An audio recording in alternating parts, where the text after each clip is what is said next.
My name's Anne. I got married 6 months ago when I was 26. My husband John is 30 and works in an office. So this story is about when John decided without asking me to let his younger sister, Molly, stay with us in our new house.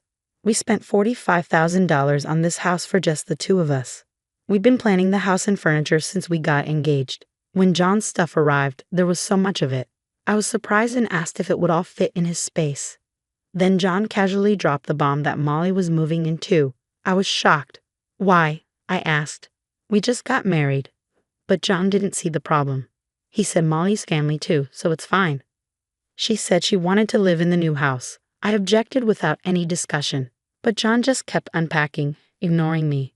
Then he suddenly got angry, yelling, "If you don't like it, you can leave. I've already decided Molly's staying, so stop complaining." I wasn't convinced and threatened to call my brother.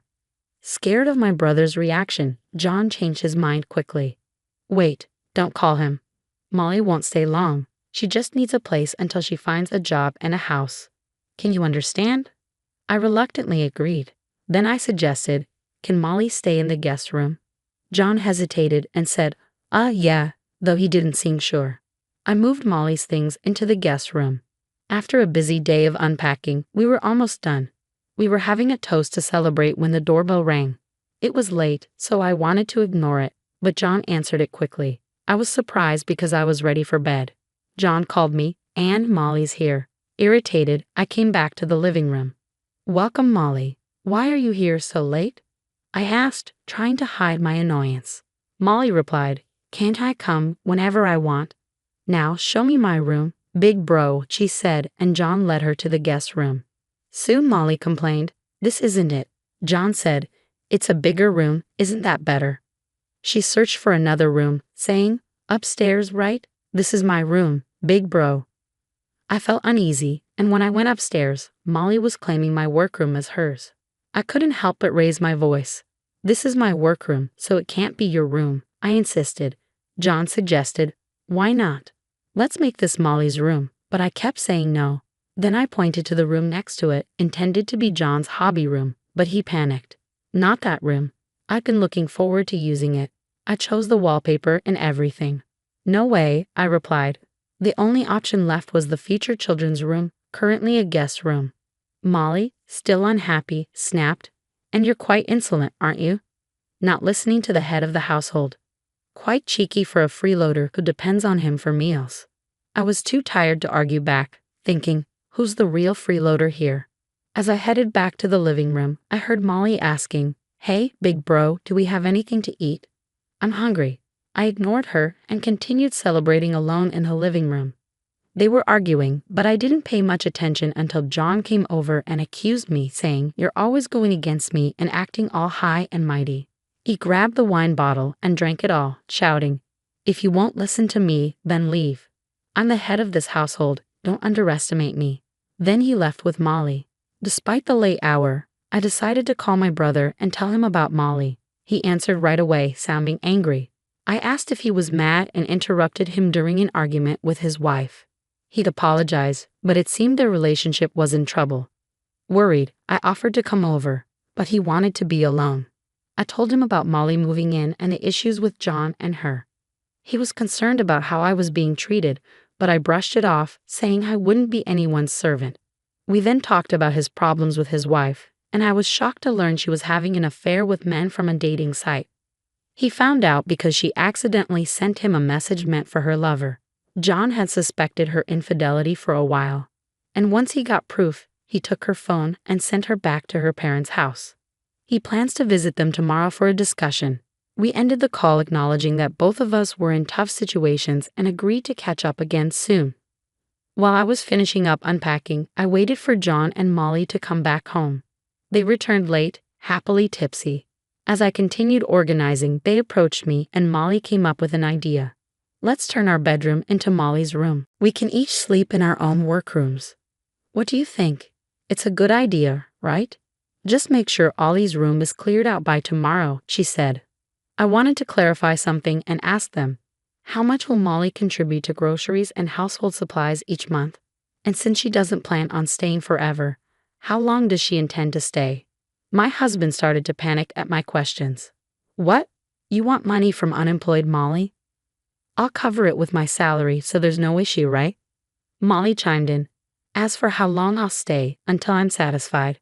My mom's cooking is too old-fashioned for me and I don't like.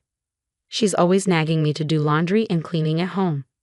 But here, I can do whatever I want without spending a dime. It's the best. If you don't like it, Anne, why don't we move out? I retorted, then let's split the household expenses. I'll work to cover my share. Feel free to use your salary for yourself and Molly, I told them. They seemed pleased with this, although I added, you'll need to take care of your own chores. They didn't seem to be listening, so I left a note to make it clear. The next day, I visited my brother's workplace because I was worried about him. He's the president of a construction company, taking over after our father passed away last year. When I got there, he was surprised to see me. He asked what's up, and I explained what happened the night before, asking if he could hire me at his company. He agreed, saying our secretary is leaving due to her husband's relocation. Then he told me about his situation. I was shocked to hear that his wife was pregnant, but it was clear the child wasn't his. The messages on the phone John had taken from his child revealed conversations, photos, and videos with her lover. They showed that the man was trying to avoid responsibility after learning about the pregnancy. When I asked my brother if he planned to divorce his wife, he said, it's tough on the kids, but divorce seems like the only solution. So I recommended involving a lawyer for a proper discussion, then I went home. In my room, I couldn't stop thinking about the texts and pictures my brother showed me of his wife's affair. It was hard to shake them off. The sister-in-law I knew was loving and family-oriented, and I admired her for it. But she had betrayed my brother. It felt like losing a close friend, and tears filled my eyes. Despite this, Molly kept knocking on my door, asking for food, but I was too overwhelmed to argue, so I left her be. Then my husband called, even though he should have been at work. I didn't pick up because I knew what he wanted to discuss, and I wasn't in the mood to talk to anyone. Shortly after, I received a text from my brother, asking if I could go with him to see a lawyer the next day. I sent back an OK sticker. I must have dozed off. My husband's yelling woke me up. You didn't even make food for Molly, and you're sleeping? What's up with that? He shouted. I silently handed him a note and pointed to it for him to read. He then said to Molly, let's let her rest today. She seems off. We can talk to her tomorrow once she's feeling better. I'm not sick. I'm just tired of you guys arguing, I mumbled before falling back asleep. The next morning, without waking my husband, I went to my brother's place. He hadn't slept at all, and his eyes were red. I made breakfast for the kids and drove them to kindergarten. They mentioned, Mommy and Daddy fought and Mommy left. Mommy was the bad one. She left us alone at home, and we cried. Daddy got mad. They seemed to think it might be better without their mom since she got angry easily. I reassured them, if you feel lonely, call Auntie, okay? They cheered up, saying they might get lonely today. They didn't seem too sad about their mom not being there. After dropping the kids off, I went to the lawyer's office with my brother. The lawyer informed us that there was substantial evidence from pictures, videos, messages, and recorded conversations on my sister-in-law's phone. My brother's main aim was to divorce while retaining parental rights. After he shared his story, I got some advice about my own situation with my husband before my brother dropped me off at home. He was planning to gather the family and break the news about the divorce. If anything happens, don't hesitate to call. We'll all be there for you, he said somewhat ominously before leaving. When I walked into the living room, the house was a mess. It seemed like they had attempted to make breakfast, with greasy surfaces in the kitchen and dishes left on the table. I sighed at the sight. As I debated whether to clean up, Molly appeared. Where did you go without making breakfast? John didn't eat anything and left for work. Isn't it your duty as a wife to take care of household chores? She accused me. I retorted, I'm not your maid. Weren't you taught to clean up after yourself since you were a child? Ignoring her insistence that you're the wife, I walked away and headed to my room. When I returned to my room, I found that Molly's belongings had taken over. Confused, I asked her, did you go into my room? Your stuff is in there. What's going on? She replied, I've always loved your room. It suits my neat and cute style perfectly, don't you think? I moved your things into the guest room. Furious, I hurried to the guest room. My computer and belongings were scattered haphazardly. I felt a surge of anger. It was too much to bear. I felt an intense desire for revenge. I'll never forgive her, I vowed. I decided to wait for my husband John to come home, show him the mess, and ask, "Do you still want to live here with Molly?" I prepared myself for any possible outcome. John arrived home earlier than usual, seemingly after a call from Molly. I heard his heavy footsteps approaching the guest room. As I watched him head straight for the guest room, I was sure he already knew about Molly taking over my room and wouldn't support me. When he opened the door and entered looking furious, Molly was right beside him, wearing a smug smile. "You went against Molly. You're the one at fault here, neglecting to make breakfast. Aren't you my wife? Shouldn't you take care of me? Molly is your sister-in-law. You should look after her and tolerate her." I thought bitterly, so this was how it was going to be. In that moment, any love I had for my husband vanished. He didn't defend me, didn't acknowledge Molly's wrongdoing, or suggest she leave or help with chores, or giving my room back. I told him if you're letting Molly stay, I'll invite my brother over. He's never seen our house. Maybe I should call him now. Despite his usual fear of my brother around Molly, John acted boldly. "Are you sure about that? If you bring him here, I'll kick you out," he threatened confidently. I stood my ground. "Go ahead, try to kick me out. I'll call my mother, brother, and his wife, and let them see the house," I declared. Expecting me to beg or cry at his threat, John snapped back, "Don't you dare call your family. If you're not happy, then leave." Molly joined in, asserting, "This is our home with John. You have no right to bring anyone here. Even if they come, we'll just show them the door." Ignoring their warnings, I grabbed my phone and stated, "I'm calling my brother." Turning to John and Molly, I suggested, "Maybe it's best if we all live separately. We can have our own space and enjoy ourselves without any worries." Molly seemed thrilled at the idea of me leaving, with John agreeing. "That does sound like fun. Perhaps it's time for a divorce." Frustrated, I decided to call my family over. Despite John and Molly's excitement about me leaving, I warned, "You'll regret this decision. I'm calling my family now." I dialed my brother and urged my family to come over as soon as possible. My brother's response was swift and reassuring. "We've been expecting your call. We're already on our way." His foresight touched me deeply. Within about 30 minutes, my family arrived. Molly, who had threatened to kick them out earlier, turned pale at the sight of my brother. "Molly, I thought you were going to show my family the door," I remarked. She could only shake her head in response. Seeing her and John's fear after facing my imposing brother was quite satisfying. Both my brothers have been practicing judo since childhood, and their presence is quite intimidating. Standing over 6 feet tall with a buzz cut, my elder brother used to compete nationally until a knee injury in college. Now, he coaches at a local boys' club. My younger brother is just as formidable, also practicing judo and resembling his older sibling closely. Despite being quite memorable, Molly seemed to have forgotten encountering them at the wedding. "We're getting kicked out by who? Aren't you the ones leaving?" My elder brother laughed, prompting Molly to gather her courage and demand, "My brother is divorcing his useless wife now. Please leave." In response, my younger brother retorted, "You're the ones leaving, right? This is Anne's house, built with her share of our father's inheritance and in her name."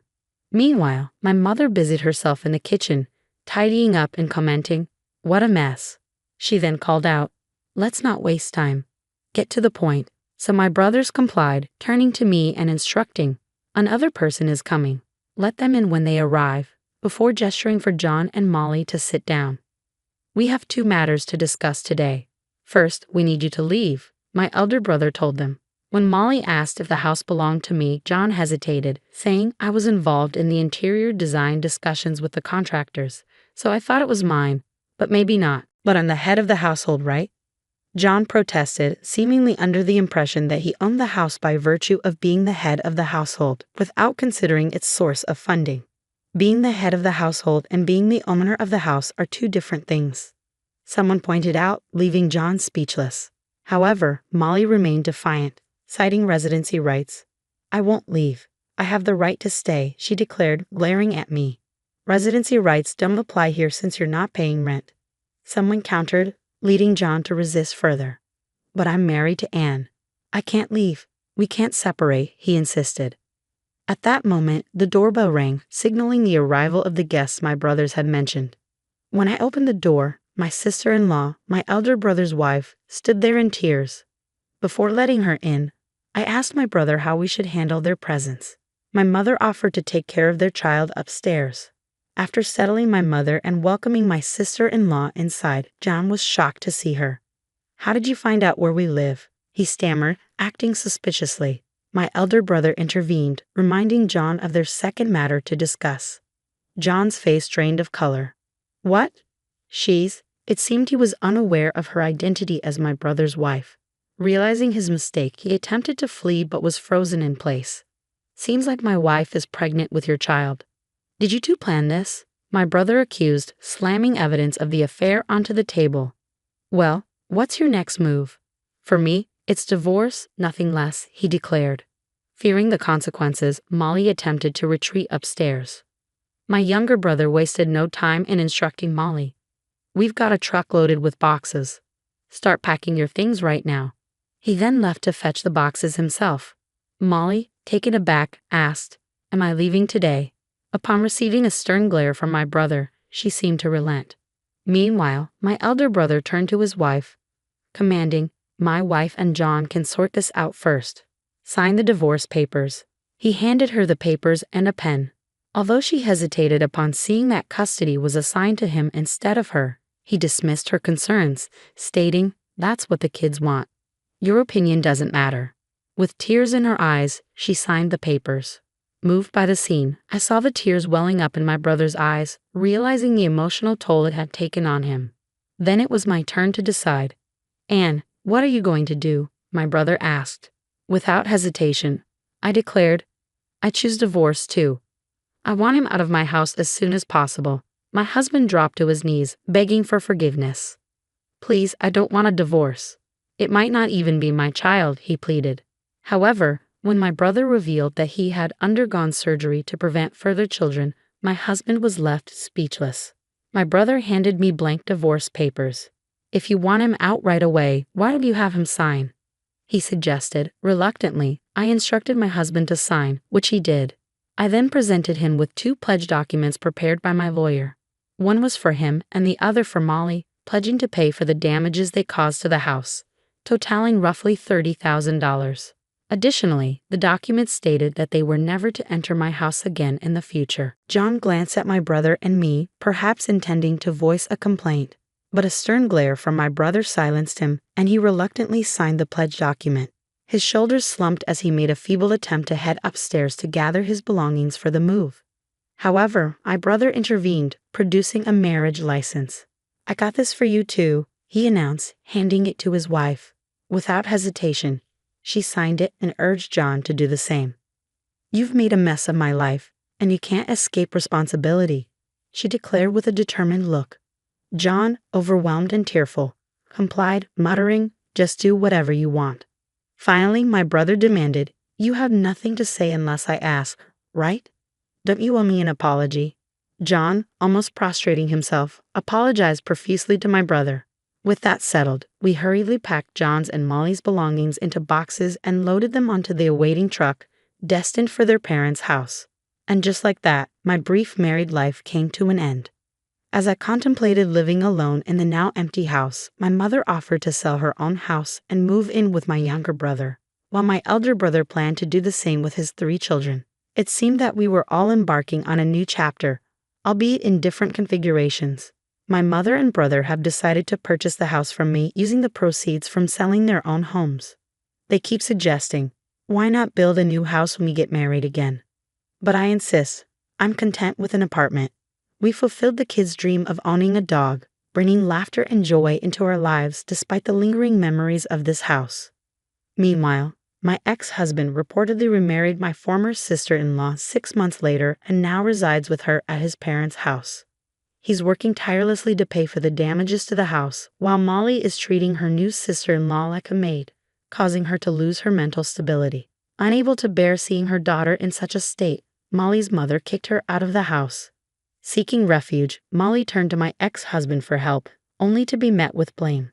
He coldly remarked, "If you hadn't moved in, we'd still be living in that mansion." Left isolated and without support, Molly found herself alone in her troubles. "You're paying for the wedding. my mom said, like she was asking me to pass the salt. I blinked. My fork hovered mid-air, a piece of overcooked chicken sliding off the tines and landing back on my plate with a soft thud. "I'm sorry?" I asked, even though I'd heard her perfectly. "You heard her," my dad added, not looking up from his glass of wine. "You're the one with the money." Ellis chuckled from across the table, thumbs flying over his phone.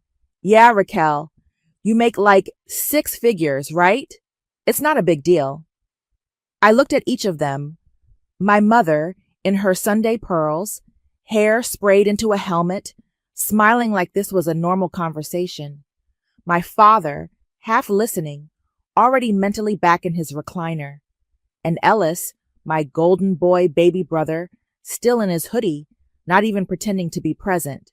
"My name's Raquel," I said, mostly to myself. "I'm 32, single, and apparently the family ATM. Nobody laughed. Clara, Mom, leaned forward, elbows on the table like we were negotiating a car deal. "It's not like we're asking you to pay for everything," she said, tapping her manicured nails on the table. "Just the essentials. The venue, the catering, the photographer, the dress, the DJ, the flowers, That's everything," I said. "Well, Harmony has a vision," she snapped, "and Ellis deserves a special day."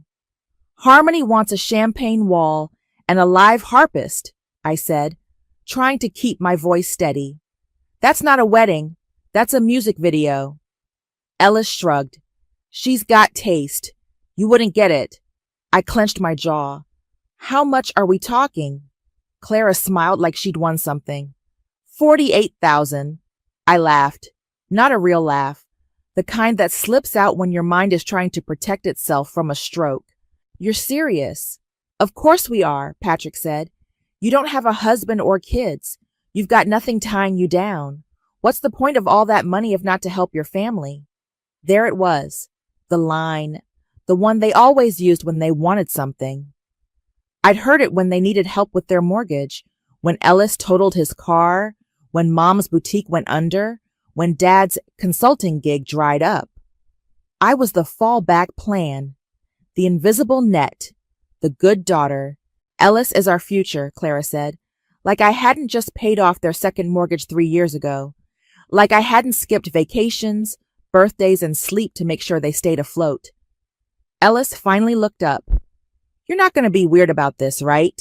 I stared at him, at the man-child who still lived in the guest house, who hadn't held a job longer than a year, who once asked me to Venmo him money for emotional labor.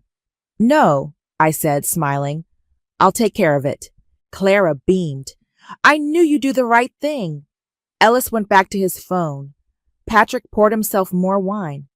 The conversation moved on to linen colors and signature cocktails, and I sat there, nodding, smiling, letting them believe I was still their puppet. But in my mind, they'd just signed their eviction notice. 5 years ago, my parents were broke. Not just cutting back on dinners out. Broke, I mean foreclosure notices, collection calls, and my mom crying in the laundry room broke.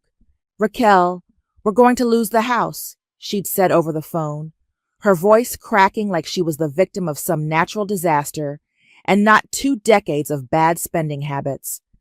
"We just need a little help."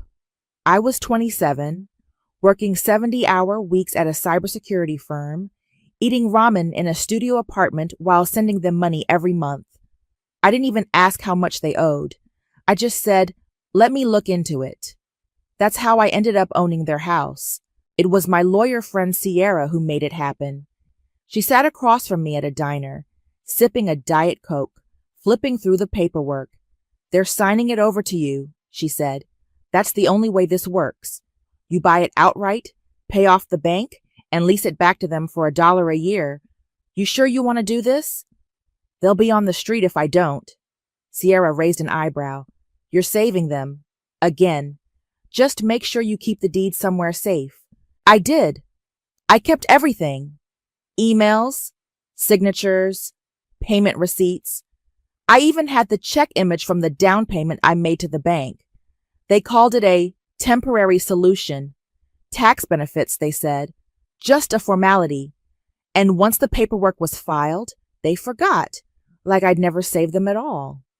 Last week I called Sierra. I need the deed, I said, and the lease agreement. Something happened? I paused. Let's just say I'm done being generous. She didn't ask questions. She never did. That's why I trusted her. We met at her office. She handed me a manila envelope thick with documents. Everything's clean, she said. You're the sole owner. No liens, no disputes. They signed it all willingly. Good. Are you selling it? I nodded. She stared at me for a second, then leaned back in her chair. I've waited 10 years to see you put yourself first. I'll get you a referral. On the drive home, I called Cameron James, a real estate agent Sierra had recommended. Discreet, fast, no drama. He picked up on the second ring. This is Cameron. Hi, I have a property I'd like to sell. Quietly. Address? I gave it. He whistled. That neighborhood's hot. You'll get offers fast if the paperwork's clean. It is. Okay, I'll run comps and send you a listing draft by tomorrow. You want to do showings or just go straight to cash buyers? Cash, no showings. You got it. I hung up and stared at the dashboard. My hands were shaking, just a little. Not from nerves, from relief. 2 days later, Cameron called. I've got a buyer, he said. Full cash offer. Wants to close in 3 weeks. I didn't hesitate. Accept it? You sure? They'll be out by then. He paused. You want me to handle the notice? No, I said. I'll let the paperwork do the talking. After I hung up, I pulled the envelope out of my bag and laid it on the kitchen table. The deed sat on top, my name in bold black letters. They'd forgotten who saved them, but I hadn't. And now they were going to remember. Raquel, babe, you have to try this cake, Harmony said, waving a fork in my face like it was a magic wand. It's passion fruit with champagne buttercream. So chic, right? I smiled politely and took the tiniest bite. It was fine, sweet and expensive, like everything else on the tasting table. Harmony clapped her hands. Ugh, I knew you'd get it. You have such elevated taste. I told Ellis I was like, Raquel's gonna make this wedding next level. Across the table, her bridesmaids nodded like backup singers, all of them in matching blush jumpsuits, sipping mimosas like their lives depended on it. I glanced at the planner's clipboard. The tally was already pushing 60 grand. Custom floral arch, drone videography, imported linens, a horse-drawn carriage, just for the entrance. Ellis is so lucky to have you, one of the bridesmaids said, leaning toward Harmony. Harmony tossed her hair. Well, he's a work in progress, but I'm investing in his potential. I looked at her, eyebrows raised. She laughed. I mean, you know, he just needs a little polish. Once the wedding's done and the baby comes, he'll settle down. Baby? I asked. Oh, not yet, she said quickly. But eventually. I mean, what else is there, right? The bridesmaids giggled. I took another sip of flat champagne. After the tasting, we walked through the venue, a converted vineyard with chandeliers in the trees and a koi pond shaped like a heart. Harmony was already talking about signature cocktails named after their future children. Ellis showed up halfway through, late and sunburned, wearing board shorts and flip-flops. Yo, he said, fist-bumping the planner. This place is sick. Harmony rolled her eyes. Did you bring the guest list? He pulled out a crumpled piece of paper from his pocket. It's mostly my boys. You can just copy-paste from my birthday party. I watched them bicker over whether DJ Rays could play until 2 a.m. without a noise permit. No one asked my opinion. No one even looked at me unless it was to confirm I was still paying. Afterward, I sat in my car with the AC blasting, scrolling through my camera roll. I'd taken photos of the planner's invoice, the cake contract, the deposit slip. I texted them to Sierra. She replied almost instantly. Got them. This is a gold mine. Then, "You sure you want to go through with this?" I stared at the screen for a long time before typing back, "They think I'm a bank. I'm done being their investment." That night, I wrote the check. $48,000. I sealed it in an envelope and dropped it off at the planner's office the next morning. She smiled so wide, I thought her face might crack. "You're such a blessing to your family," she said. I nodded. She had no idea. No one did. The champagne wall was taller than me. Real bottles, too, not props. Each one tucked into a gold-rimmed shelf like a trophy. Guests were already lining up, giggling as they pulled them down and posed for selfies in front of the floral monogram. Smile, Raquel," Harmony chirped, dragging me into a photo with her and 3 of her bridesmaids. I smiled. The camera flashed. She didn't wait to see if I liked the picture. The ceremony had been exactly what I expected. Dramatic, overdone, and about as heartfelt as a perfume commercial. Ellis cried, though. That part surprised me. Not sure if it was from love or the realization that Harmony had officially become his new boss. Now we were deep into the reception. Golden drapes, floating candles, a jazz trio playing a slowed-down version of No Scrubs. I stood near the bar, watching it all like someone watching a movie they didn't audition for. My parents were glowing. Clara was in a floor-length navy gown, holding court near the sweetheart table, bragging about the family's generosity. Patrick was telling anyone who'd listen that Ellis was on the verge of a big career move, whatever that meant. Ellis passed by me on his way to the dance floor, giving me a lazy fist bump. "Thanks again, sis," he said. "You really came through." "Of course," I said. He was gone before I finished the sentence. Harmony found me again near the end of dinner. She had a flute of rosé in one hand and a smear of lipstick on her teeth. "You know," she said, leaning in like we were best friends, "we've got to find someone for you. You're too pretty to be single forever." "I'm good, thanks." "No, seriously, you're not getting any younger," she said, laughing like it was a joke. "I mean, you've got the money, the brains. Now you just need the ring." I looked at her, then down at my empty glass. "I'll keep that in mind." She patted my arm like I was a sad aunt at a family reunion. "You'll find someone. Don't give up." I walked away before I said something I'd regret. Outside, the air was cool and smelled like eucalyptus and smoke. Someone lit sparklers. A drone buzzed overhead, capturing the magic. I pulled out my phone. One new email. Subject: Funds received. Property sale complete. I opened it. The wire transfer had gone through. The buyer officially took possession on Monday. I stared at the screen for a few seconds, then slipped the phone back into my clutch. Inside, Ellis and Harmony were slow dancing under a canopy of fairy lights. I raised a glass of untouched champagne toward them and whispered, "To liberation." Then I smiled. Not for the photos. For me. My phone started ringing at 7:12 a.m. on Tuesday. I let it go to voicemail. It rang again. Then again. Then a text. "Mom, call me right now. Something's wrong with the mail.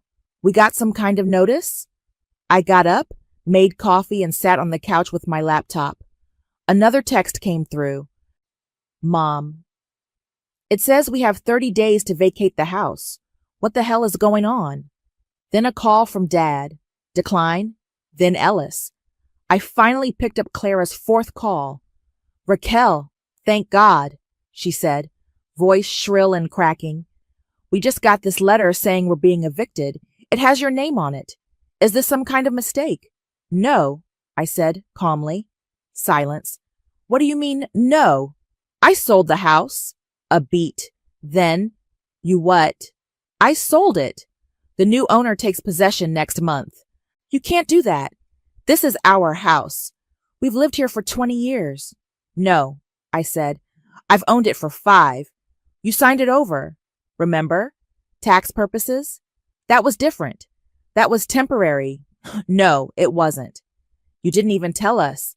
I didn't need to. Patrick's voice cut in from the background. You're out of your mind.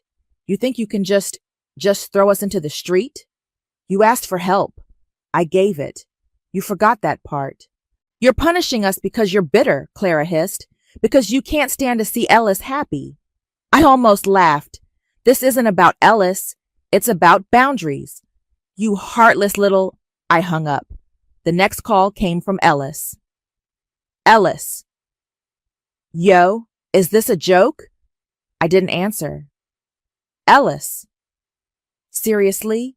You're kicking Mom and Dad out? Ellis. After everything they've done for you? Ellis. You're messed up. I blocked his number. Then I turned off my phone and took my coffee out to the balcony.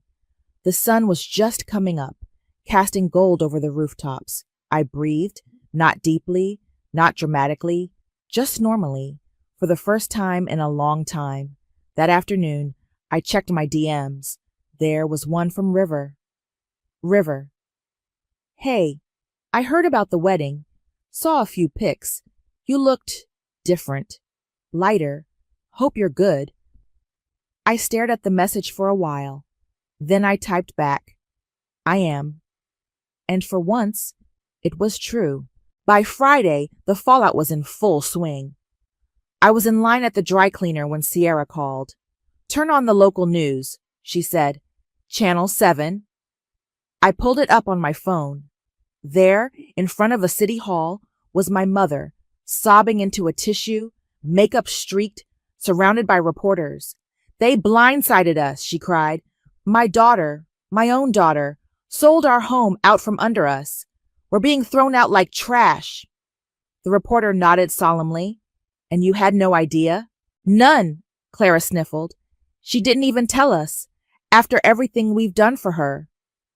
Behind her, Patrick stood stiffly, arms crossed, eyes darting between the cameras. He looked like he wanted to disappear. I turned the volume down and paid for my clothes. By the time I got back to my apartment, the story was on 3 gossip blogs and a Reddit thread titled, Rich Daughter Evicts, Parents After Brother's Wedding. The comments were split. Half were calling me a monster. The other half were practically building me a statue. Then Harmony posted a video to her story. I just want stability, she said, eyes wide and glassy. I can't raise a family in chaos. I didn't sign up for this. She was sitting in a car, lip gloss perfect, holding a Starbucks cup like it was a lifeline. I watched it twice. Then I checked Ellis's socials. Nothing. Until a screenshot landed in my inbox from someone anonymous. Porn Chi subject. You might want to see this. It was an internal email from Ellis's job. HR had launched an investigation into unauthorized use of company funds for personal events. Apparently, he'd put some of the wedding expenses on a company card. The email ended with, effective immediately, Ellis is no longer employed with us. I stared at the screen. Then I laughed. A short, bitter breath of air. I didn't feel triumphant. I felt still, like the noise had finally stopped. That night, I met River for coffee. He was already at the cafe, sitting outside with his hands wrapped around a mug. You look different, he said when I sat down. Yeah? Peaceful. I stirred my drink. It's been a week, he smiled. I remember when you used to cancel dates because your mom needed help with a crisis that turned out to be a broken curtain rod. I rolled my eyes. Don't remind me. You were always the fixer. Not anymore. He nodded. I can see that. We sat in silence for a while, watching people walk by. A couple laughed across the street. A kid dropped his ice cream. I'm proud of you, River said. I looked at him. Not for what you did, for finally choosing yourself. I didn't say anything, but I didn't disagree. I was brushing my teeth when the buzzer rang. It was almost midnight. I checked the screen. Ellis. I stared at the monitor for a second, toothbrush still in my mouth, foam dripping down my chin. He buzzed again, I pressed the intercom. What do you want? Please, he said, voice cracking. Just let me up. I hesitated, then hit the button. A minute later, he was at my door, swaying slightly, eyes red. He smelled like whiskey and regret. Can I come in? He asked. I stepped aside. He dropped onto my couch like his legs gave out. His hoodie was stained, and he looked like he hadn't slept in days. Harmony left, he said. I sat across from him, silent. She said I wasn't stable enough. Said she needed someone who could provide. She took her stuff this morning. He laughed, dry and hollow. She even took the blender. I waited. Mom and Dad are living in some church friend's basement. It's got one bathroom and no heat. They keep asking me what the plan is. He looked up at me, eyes full of something that might have been shame. I don't have a plan, Raquel. That's not my problem. He flinched. You really hate me that much? I shook my head. I don't hate you, Ellis. I just finally see you. He rubbed his face. I messed up, okay? I get it. I was dumb. I took advantage. You didn't take advantage, I said. You were handed everything. You were taught that I'd always be there to clean up your mess.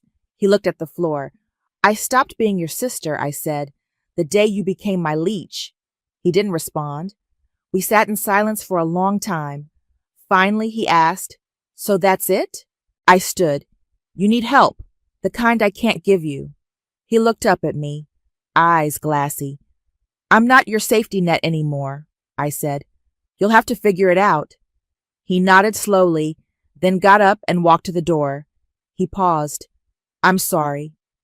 I didn't answer. After he left, I grabbed my keys and drove. The house was dark when I pulled up. Empty now. The porch light was off, and the windows were bare. I walked up the steps and unlocked the door. The air inside was stale. The furniture was gone, just indentations in the carpet where the couch used to be. I walked through the rooms slowly. Kitchen, living room. The hallway where I used to sit with my knees to my chest, listening to them yell about money. In the corner of what used to be my room, the paint was still chipped from where I'd once hung a shelf. I stood there for a minute. Then I turned off the lights, locked the door behind me, and walked away. The ocean was louder than I remembered. Waves crashed just a few feet from where I stood, barefoot in the sand, holding a paper cup of coffee from the little stand by the pier. A breeze tugged at my jacket, salty and cold, but not unpleasant. River jogged up behind me, breathless. Sorry, parking was a nightmare. You're fine, I said, handing him his coffee. He smiled and took a sip. Still drink it black, huh? Still hate cream. We walked along the waterline, slow, quiet. The sand was damp and firm beneath our feet. A few kids were building a lopsided castle nearby. A couple walked past us, holding hands, laughing about something only they understood. So, River said, kicking out a shell, how's the new office? Small, quiet, mine, he grinned. You finally started your own thing. Yeah, just a few clients so far, but I'm not rushing it. I'm proud of you, I nodded, sipping my coffee. We walked a little more before he asked, Have you heard from them? Not since Ellis showed up that night. He looked at me, eyebrows raised. He cried, I said. I didn't enjoy it. I just didn't save him. River nodded like he understood. We stopped near a rock jetty. I sat down on a flat boulder watching the tide roll in. I got a letter, I said. He sat beside me. From Ellis. He waited. It wasn't long. Just said he was sorry. Said he didn't expect forgiveness. Said he's working at a hardware store now. Saving up for his own apartment. River looked at me. You gonna write back? I shook my head. No. Why not? Because I don't need to. He didn't push. I pulled the letter from my bag. Folded. Soft at the edges. I held it for a second, then set it down on the rock beside me. The wind picked up, tugging at the paper. I didn't stop it. It lifted into the air, tumbled once, then blew out toward the water. We watched it go. River reached over, gently touched my hand. I didn't pull away. I'm not looking to be anyone's caretaker, I said. Good, he said. I'm not looking to be rescued. We sat there, quiet, letting the sounds fill the space between us. Waves, wind, laughter in the distance. I stood, brushing off my jeans. Ready? He stood too. Yeah. We walked back toward the pier, side by side. No promises, no wait, just peace. And as we reached the boardwalk, I heard my own voice in my head, clear, steady, final. Karma doesn't always come with thunder. Sometimes it arrives in silence and finds you exactly where you told it to. The moment I pulled into my driveway after a grueling 2-week business trip, I knew something was wrong. My mother's prized ceramic garden gnomes dotted my front lawn like silent sentinels, and Dad's ancient Buick was parked where my recycling bins should have been. I'm Aaliyah, and at 33, I'd spent the last decade building my life exactly how I wanted it. My house, my sanctuary, was the result of countless overtime hours and careful saving.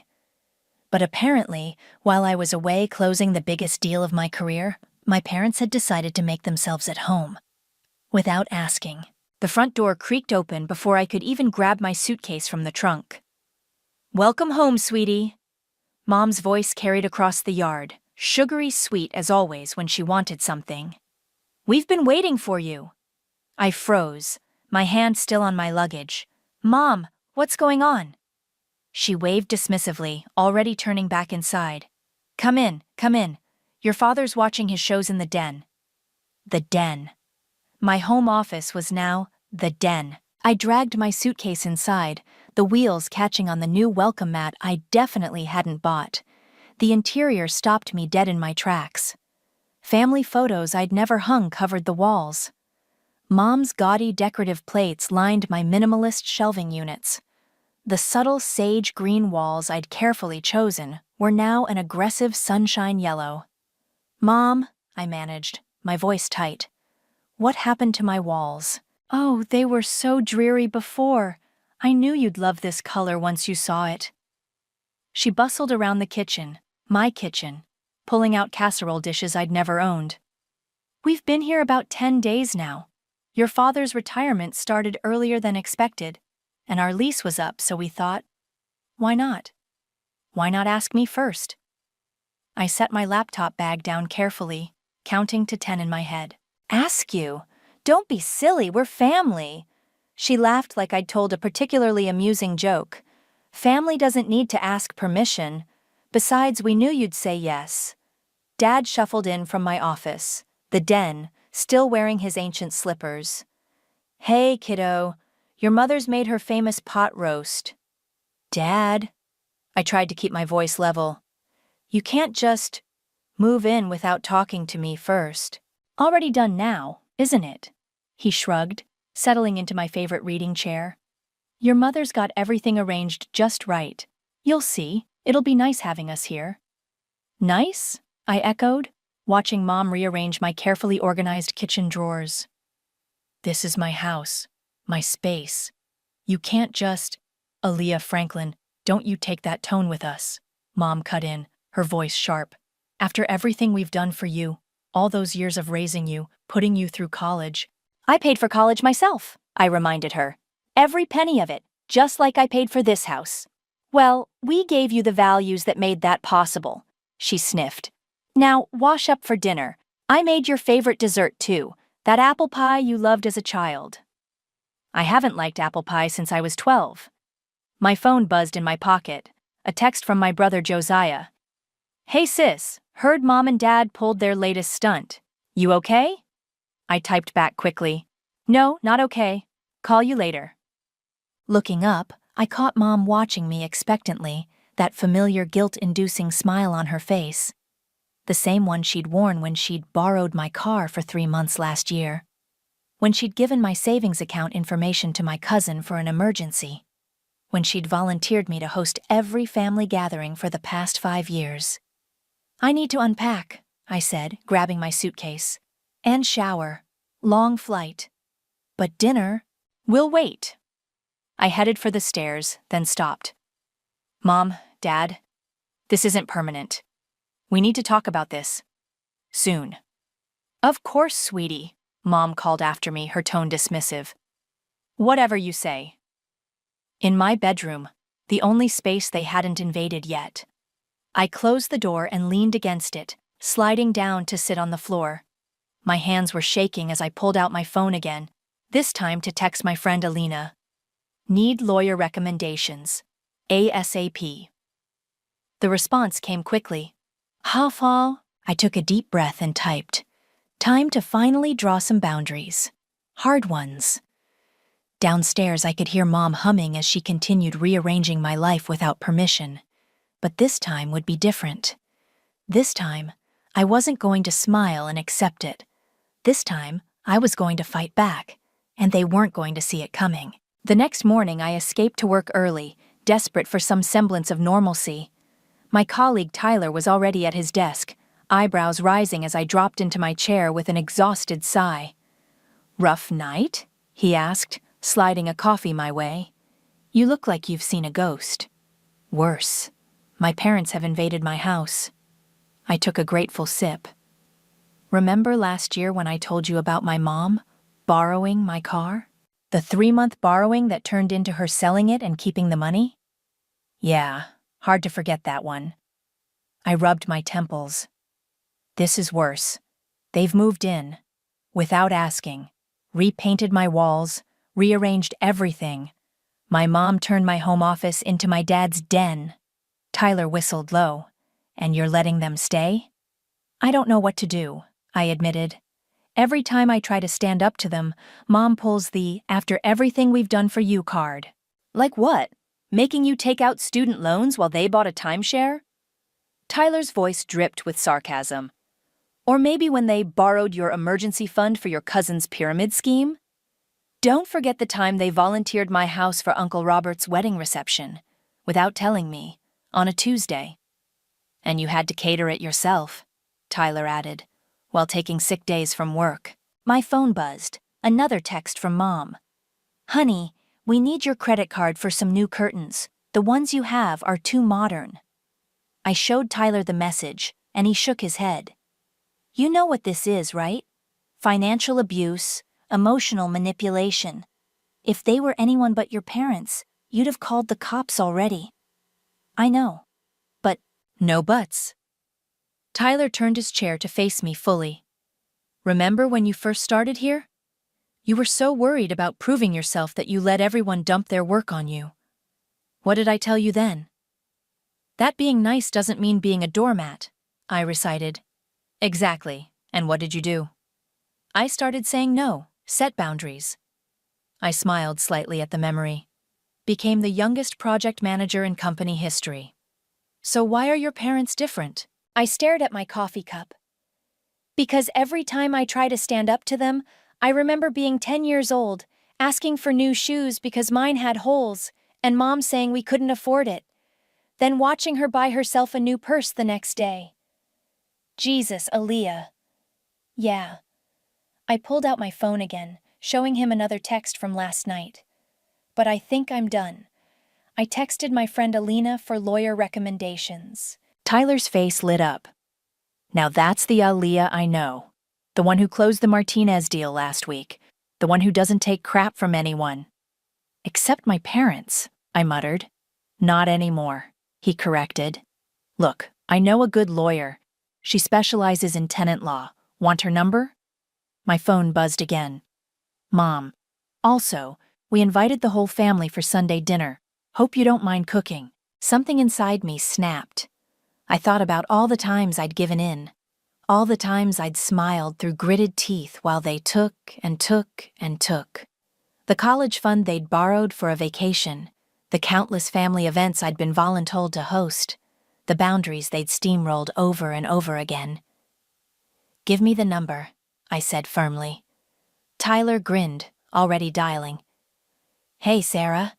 Got a potential client for you. Can you squeeze her in today? 20 minutes later, I had an appointment for my lunch break. You're doing the right thing, Tyler assured me as I gathered my things to leave.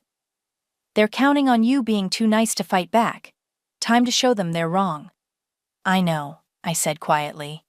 I just wish that they'd be actual parents. Yeah, I get it. He squeezed my shoulder. But you can't change them. You can only change how you respond to them. As I headed for the elevator, my phone buzzed one more time. A text from Josiah. Mom just called me, complaining that you're being difficult. Whatever you're planning, I've got your back, sis. For the first time since coming home to find my parents had invaded my space, I felt something other than anxiety and dread. I felt hope. And underneath that hope, something else was building. A determination that had helped me succeed in every other area of my life. It was time to apply that same determination to my family situation. Time to stop being the dutiful daughter they could walk all over. Time to be the strong, successful woman I was in every other aspect of my life. Time to take back my home.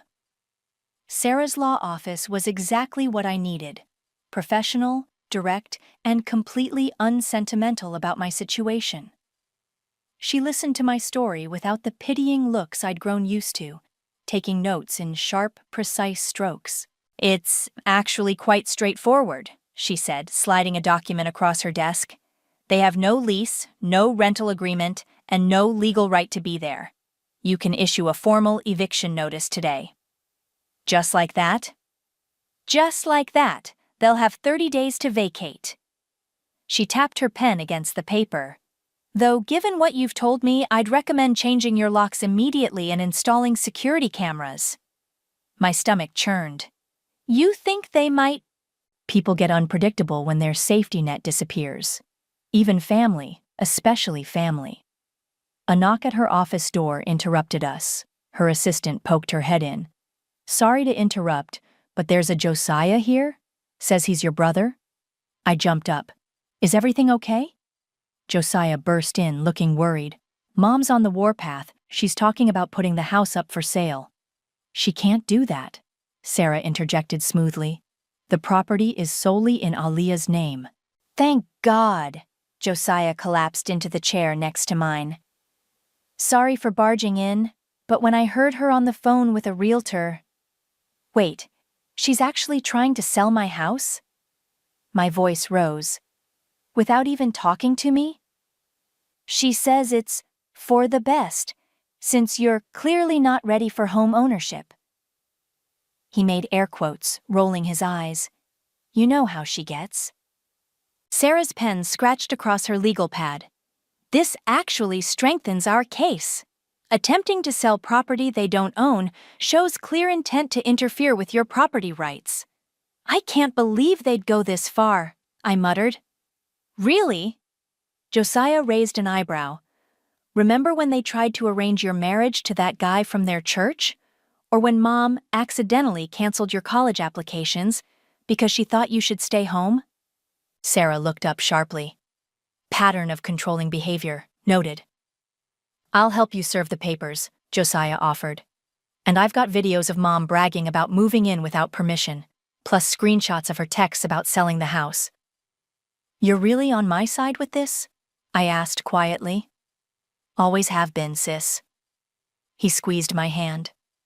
Someone needs to stand up to them. Might as well be us. Sarah printed out the final documents, explaining each one as I signed. Remember, once these are served, the 30-day clock starts ticking. They might try to negotiate, delay, or manipulate. Don't engage. Direct all communication through my office. That evening, Josiah and I sat in my car outside my house, our parents' cars taking up the entire driveway. The eviction notice felt heavy in my hands. Ready?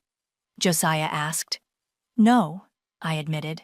But I'm doing it anyway. We walked in to find Mom hosting what looked like an impromptu family gathering. Aunt Linda and Uncle Robert sat on my couch while Mom showed off her new curtain selections. Oh, sweetie, Mom beamed. Perfect timing. We're planning a little renovation for the kitchen. Nothing major, just knocking down that unnecessary wall. No. My voice came out stronger than I expected. You're not renovating anything. Don't be silly, it'll look so much better. This is for you and Dad. I held out the envelope. It's an eviction notice. You have 30 days to leave. The room went silent. Mom's face cycled through shock, hurt, and anger before settling on her familiar manipulation smile. Very funny, honey. Now, about the kitchen. It's not a joke. Josiah stepped forward. She's serious, Mom.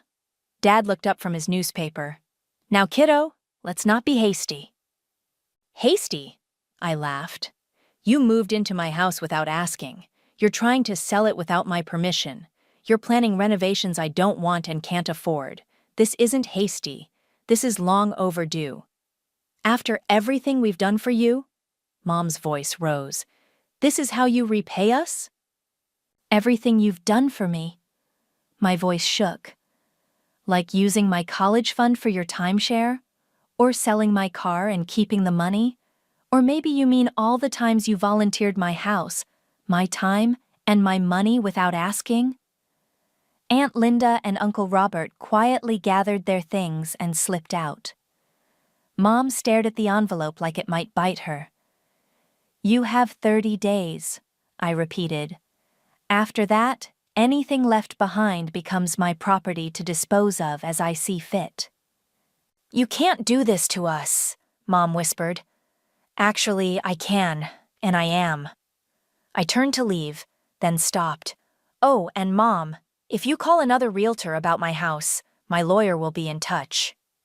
As Josiah and I walked out, I heard Mom burst into tears, the same theatrical sobs she'd used to manipulate us our whole lives. But for the first time, they didn't make me feel guilty. They made me feel free. Josiah and I retreated to a local diner, the kind of place Mom would never set foot in because it wasn't refined enough. The vinyl booth squeaked as we slid in, and the coffee was terrible, but it felt safer than my own home right now. Your phone's blowing up too, Josiah asked, glancing at my constantly vibrating phone.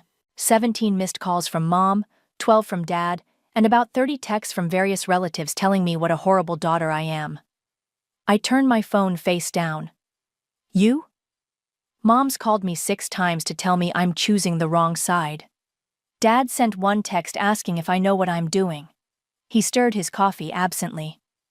Did I ever tell you why I moved across the country for college? I always assumed it was for the program. Nah, the program at State was actually better. He leaned back. I left because I watched what they did to you. How they'd take and you'd give and give until there was nothing left. I was terrified they'd do the same to me. Why didn't you ever say anything? Same reason you never did. Guilt. Fear. The way Mom can make you feel like the worst person in the world for having boundaries. He pulled out his phone, showing me a text. Like this gem from 10 minutes ago. Your sister is breaking your father's heart. He might not survive this stress. Dad's heart is fine, I snorted. He just had a checkup last month. Yeah, but watch. Next will come the your father's blood pressure texts. Then the he's not sleeping updates. And finally, the if anything happens to him, it's your fault, grand finale. My phone buzzed again. Alina this time. I answered on speaker. Girl, your mother just called me. Alina's voice crackled through. Wanted me to talk some sense into you. I told her I fully support your decision and she hung up on me. She's working her way through my contact list, I sighed. Did she try the heart condition story? No, she went with, we'll be homeless this time. I reminded her they have plenty of money from selling your car last year. Josiah choked on his coffee. Damn, Alina. You really said that?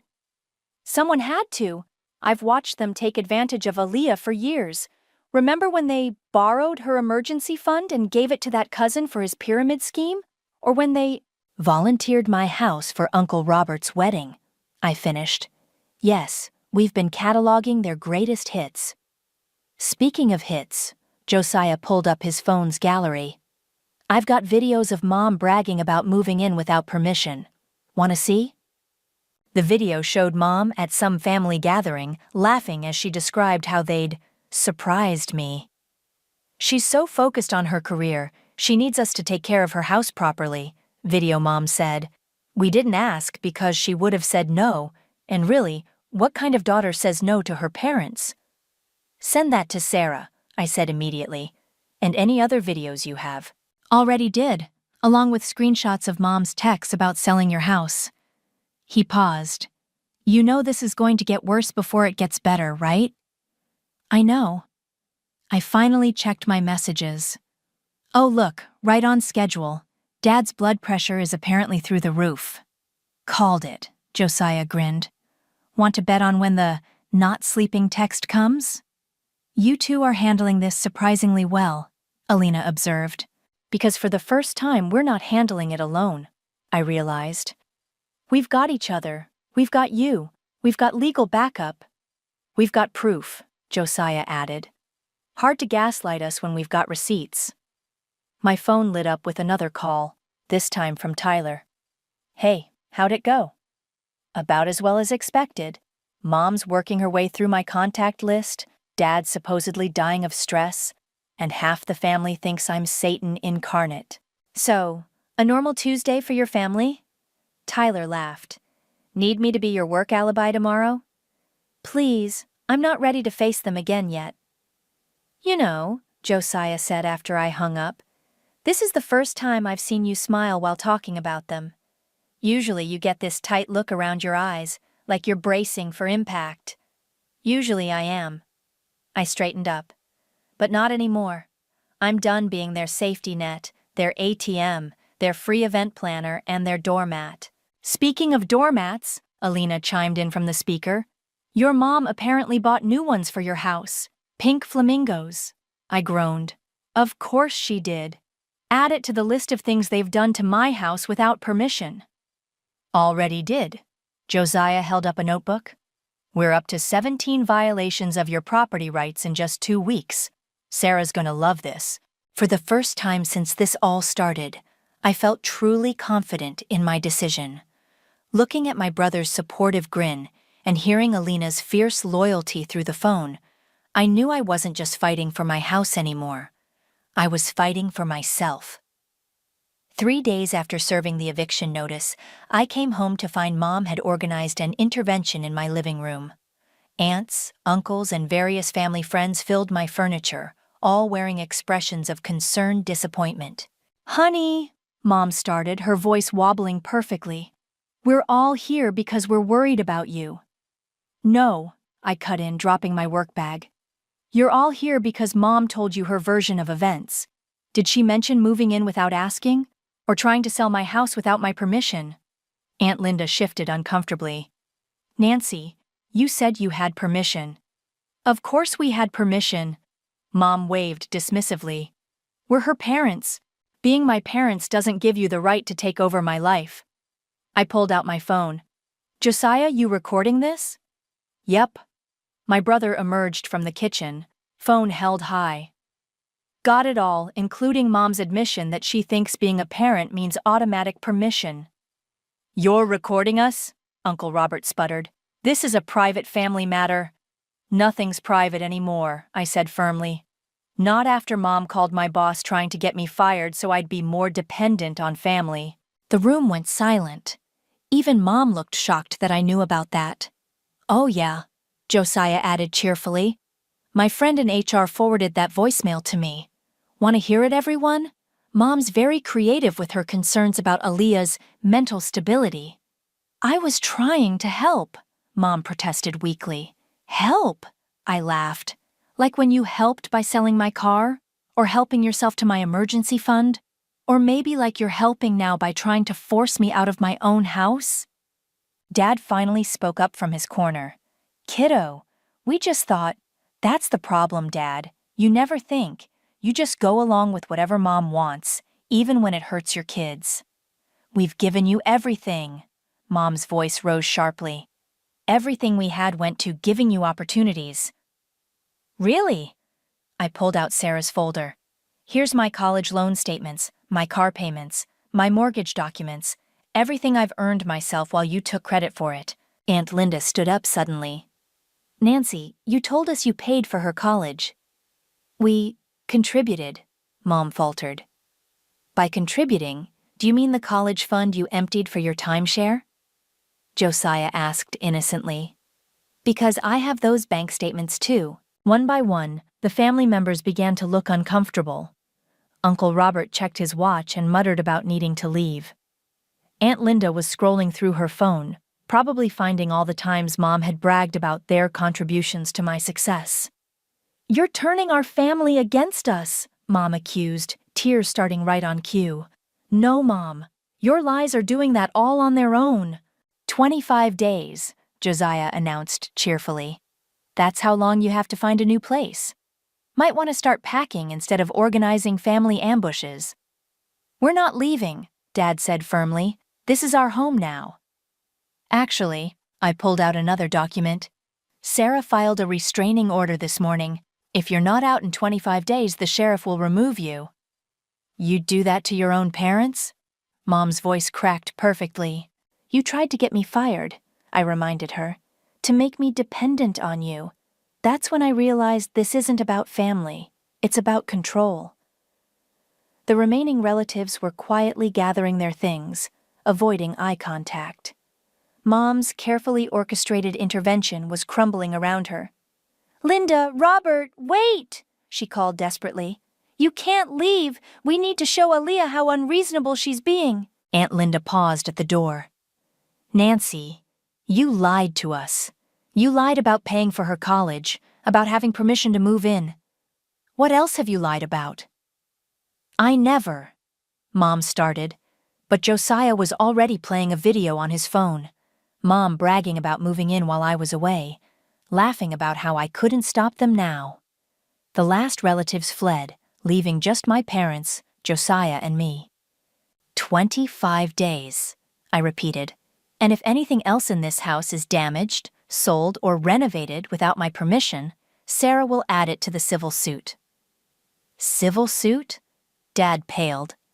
For the car you sold, the emergency fund you took, and the property damage you've already done. I headed for the stairs. I'm staying at Alina's until you leave. Josiah has cameras set up throughout the house, so don't get any ideas. We're your parents, Mom tried one last time. You can't just... Actually, I can. And I am. I grabbed my overnight bag, already packed, knowing this confrontation was coming. You taught me that family is everything, Mom. You just never expected me to realize that includes respecting myself. As Josiah and I walked out, we could hear Mom starting to cry again. But this time, there was no audience to manipulate. No one to turn against me. Just the sound of consequences finally catching up to her. The security camera notification pinged on my phone while I was at work. Mom was removing paintings from my walls, not her decorations, but my original artwork. I watched in real time as she carefully wrapped each piece. They're stealing my art now, I told Tyler, showing him the feed. Call Sarah, he said immediately. Document everything. Before I could dial, my phone rang, Dad's number. I put it on speaker. Your mother's just packing some old family heirlooms, he started without preamble. Those paintings aren't heirlooms, Dad. I painted them myself. In college. The college I paid for. Well, he hedged, your mother feels they'd be better appreciated in her care. Put her on the phone. Mom's voice came through, sickly sweet. Honey, I just think... Put my paintings back, or I call the police. Right now. You wouldn't dare. I pulled up the non-emergency line on my office phone. Try me. Through the security feed, I watched Mom slowly return each painting, muttering under her breath the entire time. Tyler gave me a thumbs up. 19 days left, I reminded them before hanging up. That evening, Josiah met me at Alina's place with takeout and updates. Mom's called every realtor in town, he reported. They all turned her down after Sarah sent them warning letters. How's Dad handling it? Actually, Josiah pulled out his phone. He called me earlier. Listen. He played a voice message. Son, I know we've made mistakes. Your mother, she means well, but maybe we went too far this time. Call me back? He's cracking, Alina observed from her kitchen. Your mom's starting to lose her grip on him. My phone buzzed, another security alert.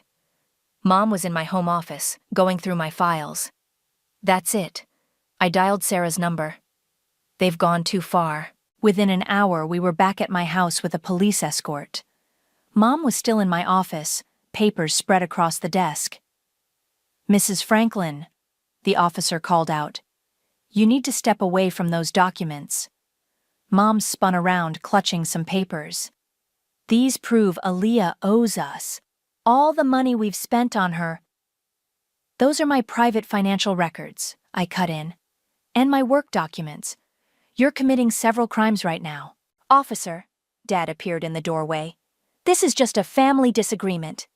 This is breaking and entering, theft, and corporate espionage, Sarah corrected, stepping forward. My client specifically revoked your access to her home office. You can't revoke our access. We live here. Illegally, the officer pointed out. You were served an eviction notice. This room was specifically marked as off-limits in that notice. Mom's face crumpled. We just wanted to prove that you've been financially supporting me? I grabbed the papers from her hands. These prove the opposite. Every loan I've paid off, every car payment, every mortgage payment, all while you were taking money from me. We're your parents, she shrieked. Everything you have is because of us. No, Josiah stepped forward. Everything she has is despite you. Dad touched Mom's arm. Nancy, maybe we should... Don't you dare take their side, she whirled on him. After everything we've sacrificed. What exactly have you sacrificed? I demanded. Name one thing you've given up for me, one thing you've actually done to help me succeed. The silence was deafening. Mrs. Franklin, the officer said quietly, you need to leave this room now. You can either respect the eviction notice and remain in the permitted areas of the house for the next 19 days, or you can be removed immediately. Your choice. Mom looked around wildly, finding no allies. Even Dad was backing away, his face troubled. Fine, she spat. Take your precious papers, but don't come crying to us when you realize family is all you have. That's exactly what I realized, I said calmly, which is why I'm protecting myself from you. After Mom stormed out, Dad lingered in the doorway. Kiddo, I never meant for things to get this far. But you let them, Dad. You always let them. He nodded slowly. I'll start packing tomorrow. And I'll make sure your mother doesn't touch anything else. After they left, Sarah helped me gather my scattered documents while the officer wrote up his report. 19 days, Alina mused, helping me reorganize my files. Want to bet they try something else before then? No bet, Josiah and I said simultaneously. But something had shifted. Dad's quiet surrender, Mom's desperate document search. They were running out of options, running out of ways to manipulate the situation, running out of time. I locked my office door, knowing they'd probably try again tomorrow. But for the first time, I wasn't worried. They were finally realizing I wasn't their safety net anymore. I was their wake-up call. 5 days before the eviction deadline, my security cameras caught Mom trying to remove my grandmother's antique mirror, the only family heirloom I actually owned, gifted directly to me in Grandma's will. Don't you dare, I said from the doorway, making her jump. That's not yours to take. Your grandmother would be ashamed of you, Mom shot back, still gripping the mirror, throwing your parents out on the street. You have a fully paid-for condo in Florida, I reminded her. The one you bought with my car money. That's different. This is our home now. No, it's not. I stepped closer. And if you don't let go of that mirror right now, I'm calling the police. Again. Dad appeared behind me. Nancy, leave the mirror, please. You're taking her side again? Mom's voice rose to that familiar pitch that usually made us all back down. Not this time. I'm taking the side of not getting arrested, Dad said quietly. We've gone too far, Nancy. Way too far. We haven't gone far enough. She yanked the mirror, sending it crashing to the floor. The shattering sound echoed through the house. 7 years of bad luck, Grandma would have said. But watching Mom's face as she realized what she'd done, I felt nothing but relief. It was over. Officer Martinez? I spoke into my phone. Yes, they're destroying property again. Yes, I have it on video. Mom's face went pale. You were on the phone this whole time? Ever since the security system alerted me you were touching my things. Again. Police sirens wailed in the distance. Dad sank into a chair, head in his hands. Nancy, pack a bag. We're leaving, now. We most certainly are not. Yes, we are. His voice was firm for the first time in my memory. I'm not getting arrested because you can't accept that we were wrong. Wrong?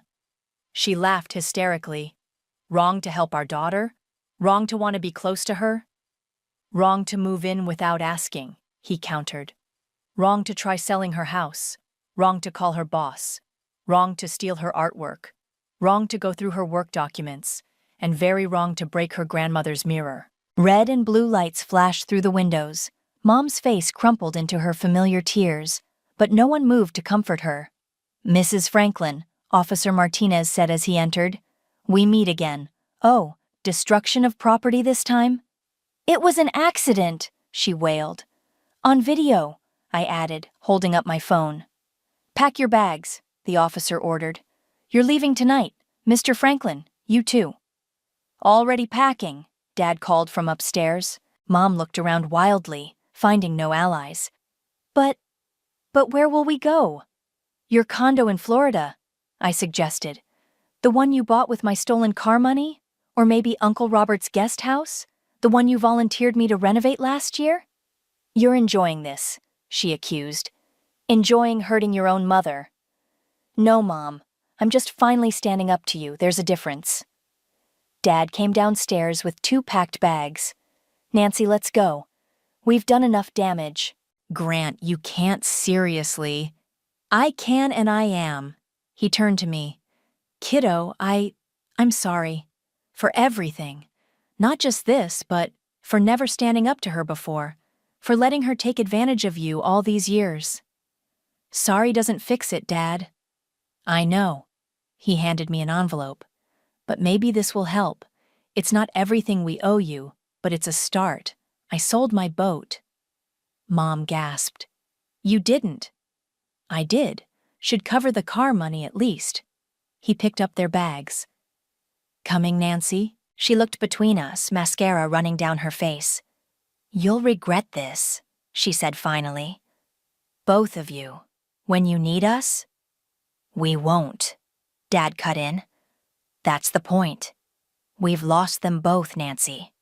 And it's our fault. Officer Martinez escorted them out. I watched through the window as they loaded their bags into their car, Mom still crying, Dad just looking tired. Josiah appeared beside me. You okay? Better than okay. I opened Dad's envelope, a cashier's check for the exact amount they'd gotten for my car. I think it's really over. Mom will try again, he warned. Probably, but Dad won't back her up anymore, and without him enabling her, she's powerless, he finished. We watched their car pull away, Mom's face set in a familiar expression of martyred suffering. But for the first time, it didn't make me feel guilty. It made me feel free. Want help cleaning up the mirror? Josiah offered. Yeah. I turned away from the window. And then maybe we can finally start fixing everything else they broke. Starting with ourselves. The morning sun streamed through my freshly painted sage green walls as I sipped coffee in my reclaimed home office. No more den, no more invasion, just peace and the soft clicking of my laptop keys. My phone buzzed. A text from Dad.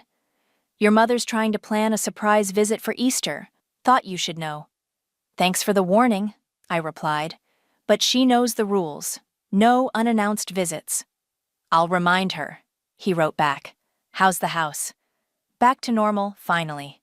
The doorbell rang, and I opened it to find Josiah juggling grocery bags.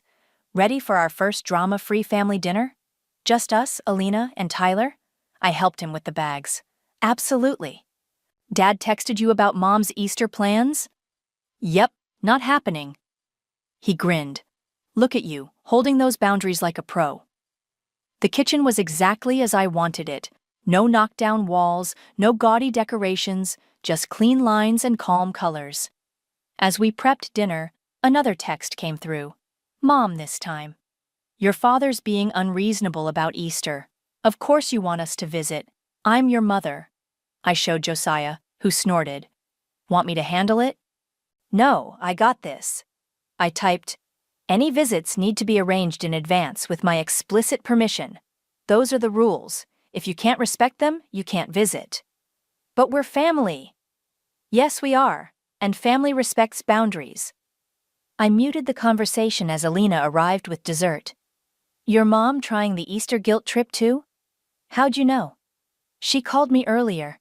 I told her my apartment was too small to host her when you inevitably said no. Tyler showed up last, bearing wine and news. So, remember how your mom tried to get you fired? The board just approved your promotion to senior manager. Apparently, her calls actually made them look closer at your work record. Karma's a beautiful thing. Josiah laughed, pouring wine. We settled around my dining table. My choice of furniture, my choice of guests, my choice of evening. No guilt, no manipulation, no drama. My phone lit up with another text from Dad. Handled the Easter situation. We'll stay in Florida. Maybe in a few months when your mother's ready to actually apologize, we can discuss a proper visit. He's really changed, Josiah observed, reading over my shoulder. We all have, I replied. Speaking of change, Alina raised her glass. To Aaliyah's new backbone. To boundaries, Tyler added. To choosing our own family, Josiah finished. As we laughed and shared stories, I looked around my table. Here was my real family. The brother who stood by me, the friends who supported me, the home I'd built for myself. No guilt, no obligation, just genuine love and respect. My phone buzzed one last time. Mom again. I suppose we could call before visiting, if you insist on being so formal with your own mother. Progress. Small, grudging, but progress. We'll talk about it, I replied, when you're ready to have an honest conversation about everything that happened. I was only trying to help. Mom, boundaries. A long pause, then, fine, we'll do it your way. I showed the exchange to Josiah, who whistled. Holy shit, she actually backed down. Because she knows she has no choice, Tyler pointed out. You've shown her you won't cave anymore. You know what the best part is? I said, refilling everyone's glasses. I don't feel guilty. At all. I used to feel guilty for just existing in a way they didn't approve of. But now? Now you're free, Alina finished. Free to have my own life, my own home, my own choices. Free to have terrible taste in wall colors, Josiah teased, dodging my playful swat. Free to choose who sits at my table, I added, looking at my chosen family. Speaking of choices, Tyler raised his glass again. To the newest senior manager at the firm. As we celebrated, I caught my reflection in the window. No tension around my eyes, no worried crease in my forehead. Just peace, confidence, strength. Mom's latest text remained unanswered on my phone. She'd learned to live with that, just as I'd learned to live without her approval. Dad was trying, Josiah was thriving, and I was finally, truly home. Who wants dessert? Alina asked, bringing out her famous cheesecake. Only if you share the recipe this time, I laughed. Family secret, she winked. But you're family now, so maybe. Family. Not by obligation or guilt or manipulation, but by choice, by love, by respect. And that made all the difference. I smoothed my hands over the silk dress, trying to calm the butterflies in my stomach. The rehearsal dinner was supposed to start in an hour, and everything was perfect. The fairy lights strung across the garden, the delicate peonies on every table, the champagne chilling in silver buckets. Tomorrow, I'd finally become Mrs. Josiah Ross. After 4 years together, our dream was about to come true. Melina? My soon-to-be sister-in-law's voice carried from the hallway. Do you have a minute? Come in, Autumn, I called, still fussing with my hair in the mirror. I could use another opinion on these earrings. The door opened, but Autumn didn't step inside. Her face was drawn, lacking its usual warmth. We need to talk, now. Something in her tone made my skin prickle. I turned away from the mirror, letting my hands drop to my sides. What's wrong? Not here. She glanced over her shoulder. Meet me in the garden, 5 minutes. Before I could respond, she was gone, leaving me standing alone with my reflection. The woman in the mirror looked uncertain now, her earlier glow dimming. I grabbed my wrap and headed downstairs, heels clicking against the wooden steps. The garden was eerily quiet, the fairy lights casting strange shadows. Autumn stood near the rose trellis, clutching a manila envelope. My chest tightened. What's going on? I asked, hating how small my voice sounded. I'm so sorry, she whispered. I tried to tell him not to do this today, but he insisted. She thrust the envelope toward me. He wanted you to have these before tomorrow. My fingers trembled as I opened it. The legal letterhead swam before my eyes, but certain phrases jumped out with brutal clarity. Petition for dissolution of marriage, irreconcilable differences, property division. I don't understand. The papers slipped from my grasp, scattering across the grass like dead leaves. We're getting married tomorrow. No. Autumn's voice cracked. You're not. Where is he? The world tilted sideways as understanding crashed over me. Where's Josiah? He's gone. He left this morning. Gone where? I demanded, but I already knew. The signs had been there, the late nights at work, the mysterious texts, the way he'd grown distant. I just hadn't wanted to see them. He's with Claire. Autumn wouldn't meet my eyes. They've been together for months. She's pregnant. Claire, his new assistant, 23 years old with perfect hair and an Instagram influencer smile. The one he'd assured me was just a colleague when I'd voiced concerns. You knew. The accusation tasted like acid. You knew and you didn't tell me. He's my brother, Melina. What was I supposed to do? Warn me. My voice echoed across the garden. Before I ordered the dress, booked the venue, sent the invitations, before I let myself believe in forever with someone who was already planning his escape. I wanted to, but nothing. I grabbed the envelope, crumpling it in my fist. You sat there through every dress fitting, every cake tasting, every stupid planning session. You helped me pick out china patterns while knowing he was building a life with someone else. Autumn reached for me, but I jerked away. Don't touch me. Don't you dare try to comfort me now. Please, just listen. To what? More lies? I laughed, and it sounded unhinged even to my own ears. God, I'm such an idiot. All those times you invited us over for dinner, insisted I join your book club, treated me like family. Was any of it real? Or were you just keeping me distracted while your brother made his exit strategy? It wasn't like that, she protested, but her face gave her away. 150 people are about to show up for my wedding, I said, my voice deadly calm. Who's gonna tell them? You? Your coward of a brother? Or should I just send a group text?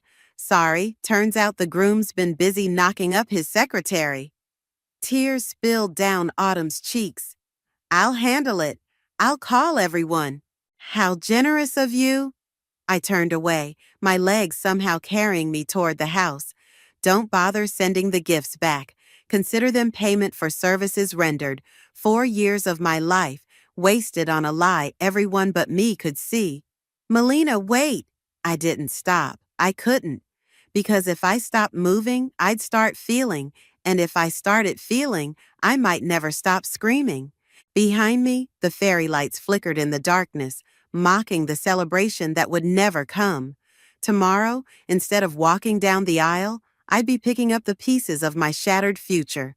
But first, I had a rehearsal dinner to cancel and a wedding dress to burn. And after that, Josiah Ross would learn exactly what happens when you mistake someone's kindness for weakness. The wedding dress hung in my closet like a ghost, taunting me.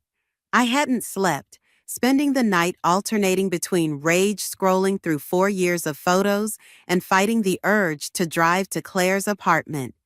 Instead, I sat cross-legged on my bedroom floor at dawn, surrounded by the debris of my almost marriage. My phone buzzed again. Probably another concerned message from Thea.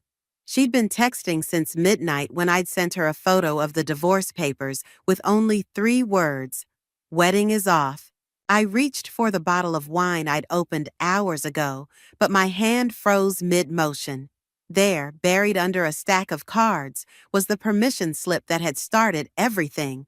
The innocent-looking document Josiah had asked me to sign 6 months ago, granting him access to my trust fund for wedding expenses. The memory hit like a punch to the gut. He'd been so casual about it, kissing my neck as I signed. "Just a formality, baby. Makes things easier for the vendors." My fingers trembled as I opened my banking app. The trust fund balance glared back at me, $12,463. Last time I'd checked, it had been over $200,000. The scream built in my throat before I could stop it. I hurled my phone across the room, watching it crack against the wall. The sound of breaking glass was satisfying enough that I reached for the nearest photo frame. "Melina?" Thea's voice carried through the door, followed by the click of my spare key in the lock. "I'm coming in, so please don't throw anything at me." She appeared in my doorway, taking in the chaos, the scattered photos, the empty wine bottle, my mascara-streaked face. Without a word, she stepped carefully through the mess and sat beside me. "He took my money," I whispered.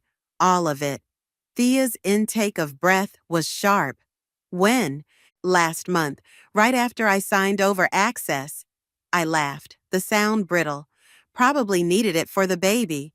Or maybe Claire has expensive taste in maternity wear. We're calling the police." "No." I grabbed her arm as she reached for her phone. "Not yet. He stole from you, and I'm going to make him pay." The clarity of the thought cut through my hangover haze. But not like that. Not with some messy legal battle where he gets to play victim and paint me as the bitter ex. "Then how?" I stood up, swaying slightly as I made my way to my laptop. Remember when Autumn added me to their family photo sharing account? The one she uses to back up everything from her phone? Thea's eyes widened. "You still have access?" She never revoked it. My fingers flew across the keyboard. And look what I found this morning while I couldn't sleep. The screen filled with messages, hundreds of them. Screenshots of conversations between Josiah and Autumn dating back months. Plans, warnings, strategies for keeping me distracted. "Holy shit," Thea breathed, reading over my shoulder. She wasn't just covering for him. She was helping him plan everything. It gets better. I clicked through to a folder of photos. "See this? The timestamp shows Josiah at Claire's apartment the same day he told me he was visiting his sick grandmother. And look who took the picture." "Autumn," Thea said slowly. "But why would she?" "Because she's always been jealous." The pieces had fallen into place during my sleepless night. She hated that Josiah found someone before she did. Hated that I got the perfect proposal, the perfect ring, the perfect life she thought she deserved. So she helped him destroy it. "What are you going to do?" I closed the laptop, turning to face my best friend. "First, I'm going to get my money back. Then I'm going to make sure everyone knows exactly who they really are. Not just Josiah and Claire, but sweet, supportive Autumn, too. Melina, Thea's voice held a warning. Don't do anything crazy. Crazy would be letting them get away with this. I stood up, suddenly energized. Crazy would be playing the heartbroken victim while they build their perfect little family with my money. And what's your plan? Revenge porn? Social media warfare? That's not you. The old me died yesterday. I walked to the closet and yanked out the wedding dress. This is what they expect me to do. Cry, drink, post sad quotes about betrayal. But I'm done being predictable. I grabbed my scissors and started cutting, the sound of shearing silk oddly satisfying. They want a show. I'll give them one. But first, I need you to help me with something. What? I held up my phone, displaying Autumn's backup folder. We're going to download everything, and then we're going to figure out exactly how deep this betrayal goes. The dress lay in ruins at my feet, white fabric scattered like surrender flags. But I wasn't surrendering. I was declaring war. Monday morning hit like a hangover, even though I'd been sober for 36 hours. The office buzzed with whispers as I walked to my desk, chin high, makeup perfect. Let them talk. I had work to do. Melina? Lionel appeared at my cubicle, coffee in hand. My mentor's face held none of its usual warmth. My office, now. I followed him down the hall, past curious eyes and not quite hidden phones. Someone had already updated the office gossip channel, no doubt. Sit, he said, closing the door, and explain why Josiah's lawyer called me this morning. My carefully constructed mask cracked. What? He claims you're harassing Claire at work, says you created a fake Instagram account to post about their relationship. I haven't. I stopped, the pieces clicking together. Show me.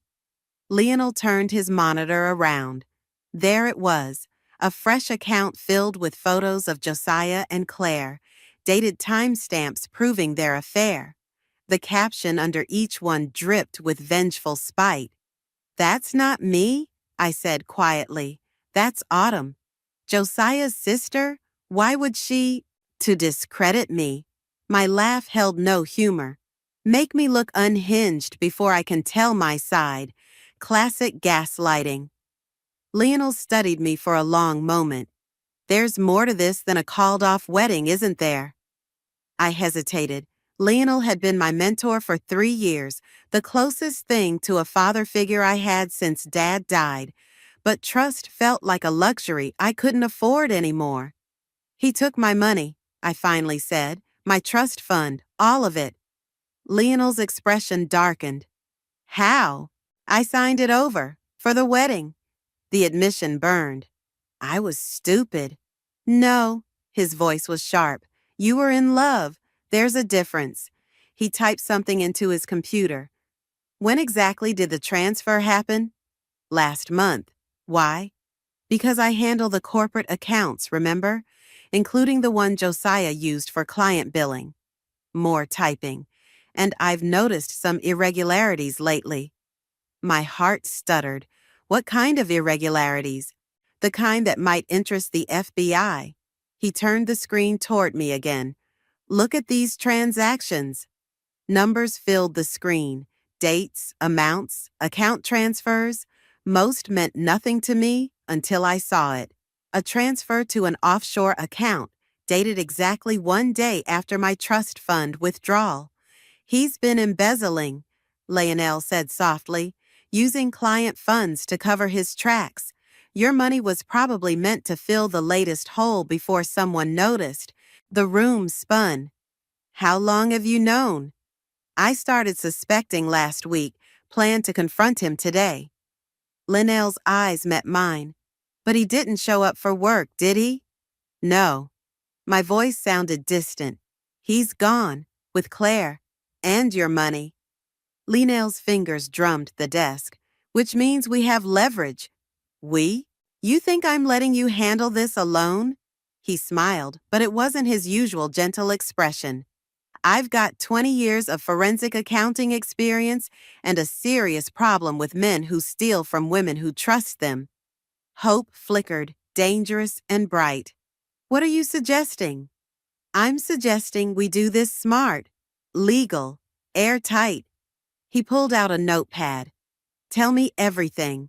Start with Autumn's involvement. For the next hour, I laid it all out.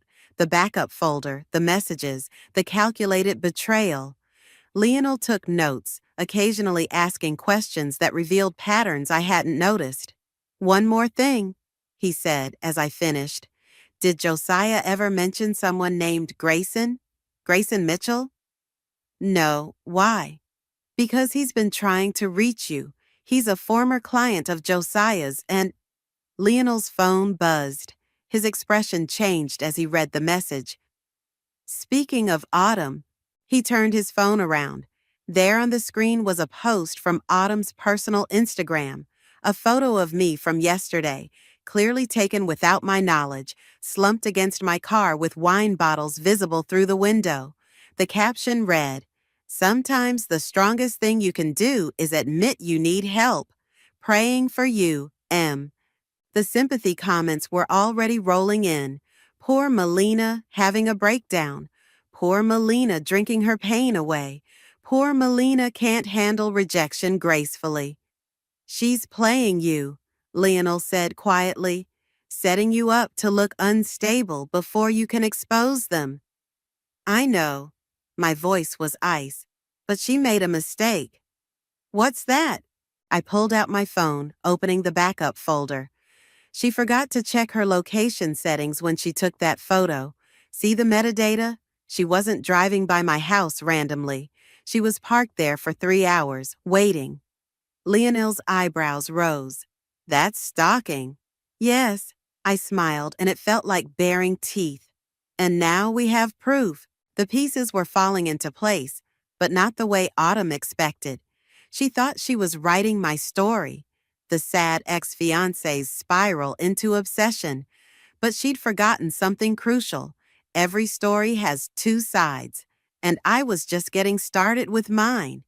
The coffee shop was crowded, but Grayson found me instantly. Something about the way he carried himself, shoulders tight, eyes scanning, told me he was as used to watching his back as I was becoming. Melina? He slid into the seat across from me. Thank you for meeting me. Lionel vouched for you, I said. That's the only reason I'm here. He nodded, pushing a manila folder across the table. These are copies of everything. Bank statements, emails, wire transfers.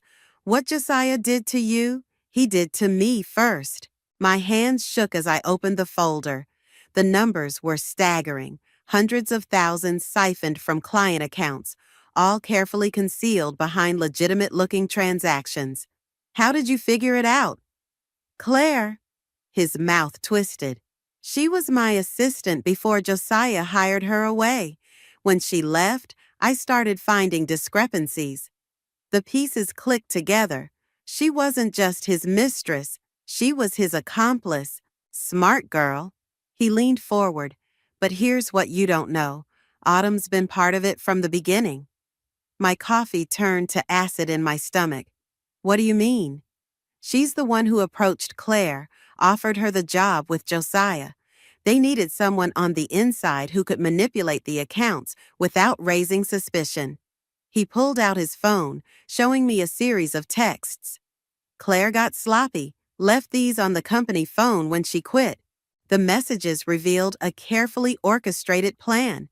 Autumn had been watching me for months before Josiah proposed, learning my routines, my vulnerabilities. The trust fund wasn't just a target of opportunity. It had been the goal all along. Why? The word felt like glass in my throat. Why go through with the wedding planning? Why not just take the money and run? Because of your sister. Grayson's eyes met mine. Eliza works at First National, doesn't she? In the fraud department? The room tilted. Eliza, my baby sister, who'd been so excited about the wedding, who'd insisted on handling all the financial arrangements. They needed her distracted, I whispered. Keep her focused on wedding details so she wouldn't notice the suspicious transfers. Exactly. Grayson's voice was gentle. And it worked, until now. My phone buzzed. A text from Eliza. Lunch today? Need to talk about something weird at work. She's starting to notice, Grayson said, watching my face, which means they'll move soon. The offshore accounts are ready. Once that money disappears, it's gone forever. I stood up, suddenly unable to sit still. I have to warn her. Wait. He caught my arm. Think. If you tell her everything now, what's the first thing she'll do? Report it. The realization hit hard, and they'll know we're on to them. Let me help. He released my arm. I've been building this case for months. One wrong move and they'll vanish, with your money, my money, and probably half the firm's client accounts. My phone buzzed again. Autumn this time. Family dinner tonight? We need to talk about your Instagram posts. Everyone's worried. They're watching you, Grayson said quietly, waiting for you to crack, to do something impulsive that proves their narrative. The unstable ex who couldn't handle rejection. So what do I do? Play your part. His smile was sharp. Let Autumn think she's winning. Meet Eliza for lunch, but don't mention anything suspicious. Go to family dinner. Act appropriately devastated. While you do what? While I finish connecting the dots. He gathered the documents. Give me 48 hours. By then, we'll have enough to bury them all. I sank back into my chair, mind racing. What if they run before then? They won't, he sounded certain. Autumn's too invested in watching you suffer. Josiah won't leave without the rest of the money. And Claire? He paused. Claire's not actually pregnant. The laugh that escaped me was more like a sob. Of course she's not. One more thing. Grayson pulled out a final document. Found this in the firm's records. 2 years ago, Autumn tried to access your trust fund herself, claiming to be you. The bank caught it, but Josiah buried the report. My fingers traced the failed transaction attempt. She's been after my money since before I even met Josiah.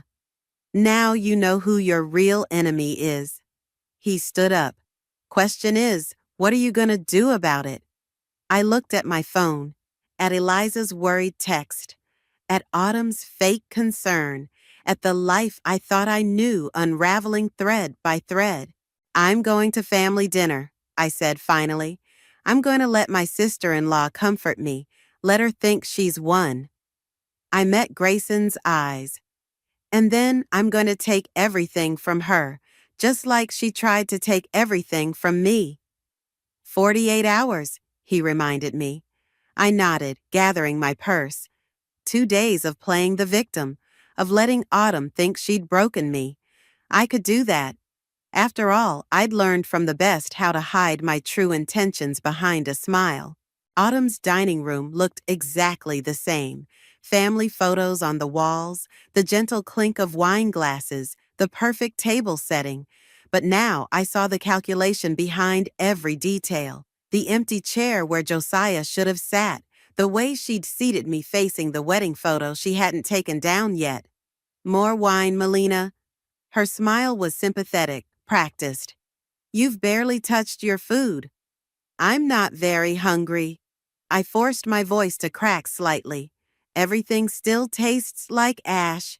Eliza squeezed my hand under the table. My sister's presence was both comfort and torture, knowing what they'd planned for her, what they still might do. You'll get through this, Autumn said, reaching across to pat my arm. We're all here for you. My phone buzzed. Grayson, document secured. Meeting tomorrow, 9 a.m. Actually, I set down my fork, letting tears fill my eyes. I think I need some air. Excuse me. I fled to the bathroom, counting Autumn's footsteps behind me. 3, 2, 1. Melina? Her knock was gentle. Let me in, sweetie. Let's talk. I opened the door, face carefully tear-streaked. I'm sorry, it's just being here, seeing our photos. Oh, honey. She pulled me into a hug. Over her shoulder, I saw her phone on the counter, unlocked. Why don't you lie down in the guest room? I'll make you some tea. That would be nice. I sniffled convincingly. Could you tell Eliza I'll be out in a minute? Of course. She squeezed my shoulders and left, leaving her phone behind. My fingers flew across the screen, forwarding her recent messages to myself. There, conversations with Claire about bank transfers, screenshots of my trust fund balance, and something else, a photo of documents from my father's estate. My heart stopped. The timestamp was from this morning. Find what you're looking for? I whirled around. Autumn stood in the doorway, her mask of concern replaced by something colder. I was just looking through my phone? Amateur move, Melina. She stepped closer. Did you really think I'd leave it unlocked by accident? The air left my lungs. How long have you known? That you were playing us? Her laugh was soft. Since the beginning, the devastated ex-fiancé act? Please, I taught you everything you know about manipulation. Not everything. I held up my phone, showing her the forwarded messages. Like how you've been accessing my father's estate documents. Want to explain that? Something flickered in her eyes. You should have left it alone, Melina. The trust fund was nothing compared to what's really at stake. What's that supposed to mean? It means your father didn't die from a heart attack. She smiled, and it was terrible. He was getting too close to something at the firm, something that would have ruined a lot of people, including your precious mentor, Lionel. The world tilted. You're lying. Am I? Ask Grayson about October 15th, 5 years ago. Ask him where he really was the night your father died. Stop it. My voice shook. Just stop. You thought this was about money? About Josiah? She laughed again. Oh, sweetie, you're just like your father, so focused on what's right in front of you that you miss the bigger picture. Footsteps in the hall. Eliza, coming to check on us. Autumn's face shifted instantly back to concern. Feel better? She called loudly. The tea's ready whenever you are. I stared at her, seeing clearly for the first time the depth of her performance. Every smile, every sympathetic touch, every moment of our relationship had been carefully crafted. I'm fine, I called back to Eliza. Be right there. Autumn moved to leave, then paused. One more thing. That meeting tomorrow with Grayson? Don't bother. He won't be there. What did you do? Nothing yet. Her voice dropped to a whisper. But if you push this, if you don't back off right now, what happened to your father might look like an accident. What happens to Eliza won't. She walked out, leaving me gripping the sink, my reflection pale in the mirror.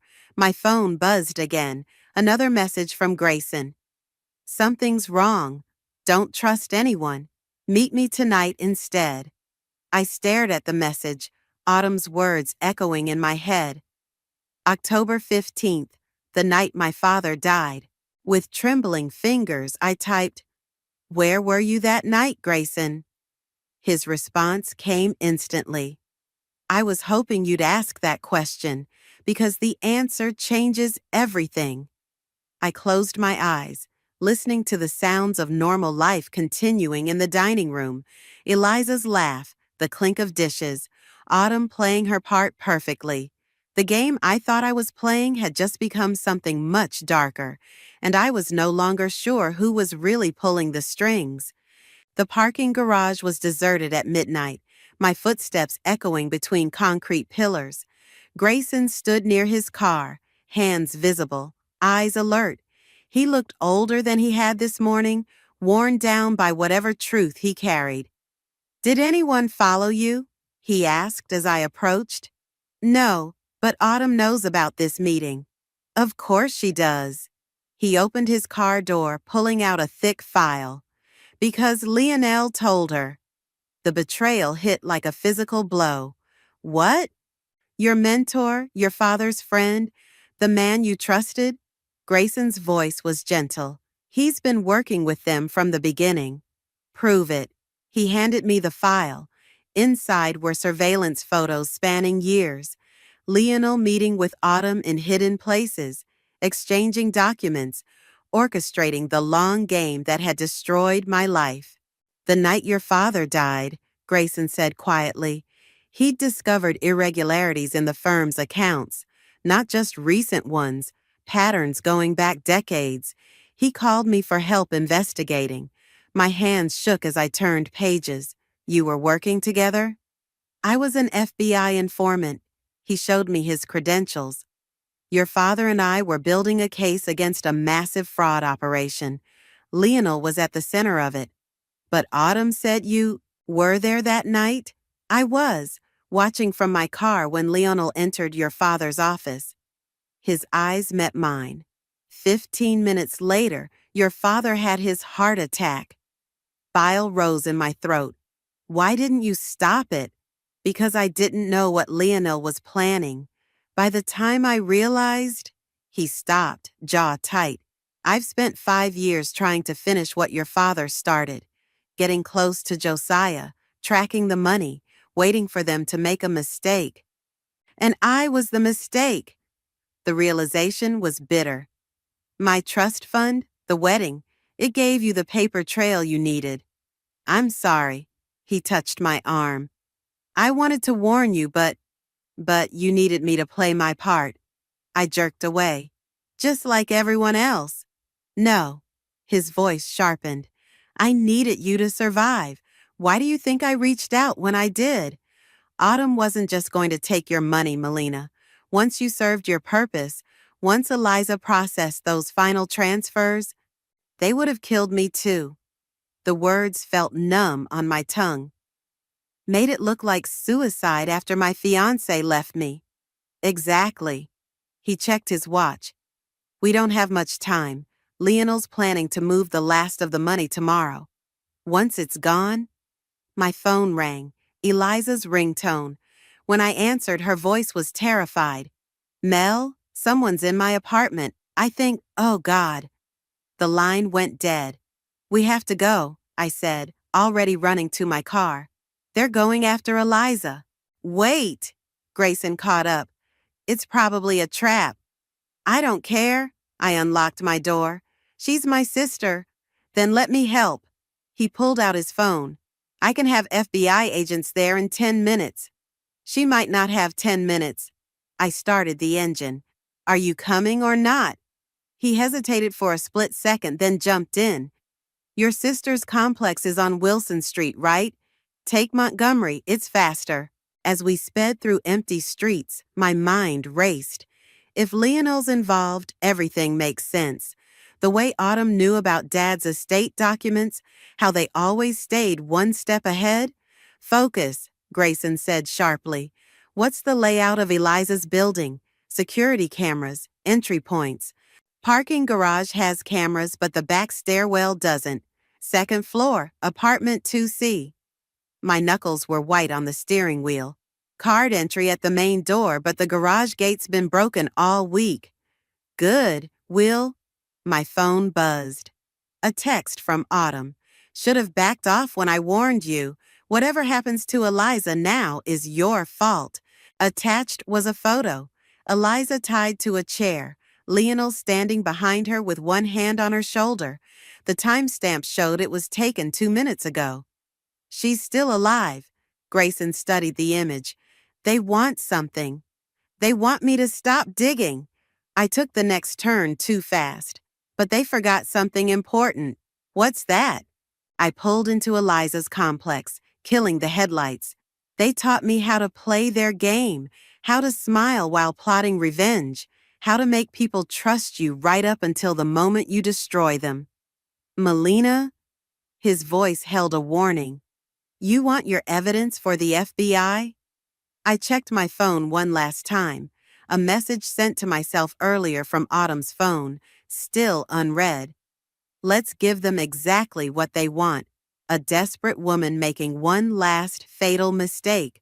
Because that's what they expected, the grieving ex-fiancé, pushed too far, coming to her sister's rescue without a plan. They'd never suspect I'd learned from the best how to hide a knife behind a breaking heart. "Ready?" I asked Grayson. He nodded, drawing his weapon. "Just remember, whatever happens up there, don't let them see what's really coming." I smiled, and it felt like Autumn's smile, like Lionel's smile, like every false promise they'd ever made. "Don't worry," I said. "They taught me that too." The back stairwell was dark, our footsteps whisper quiet on concrete. Second floor, apartment 2C. My sister was behind that door, and with her, the architects of my destruction. "Remember," Grayson breathed, "we need them talking. Get them to admit." "I know." My hand brushed the phone in my pocket, already recording. "Play the desperate sister. Make them explain themselves." He squeezed my shoulder once, then melted into the shadows beside the stairwell. I faced the door alone, heart thundering, and knocked. Autumn opened it, concern painted perfectly across her features. "Melina, what are you doing here?" "Where's my sister?" I pushed past her into the apartment, letting my voice crack with fear. "Eliza, she's fine." Lionel stepped out of the bedroom, his familiar fatherly smile twisting my stomach. "Just helping us finish some business. Right, Eliza?"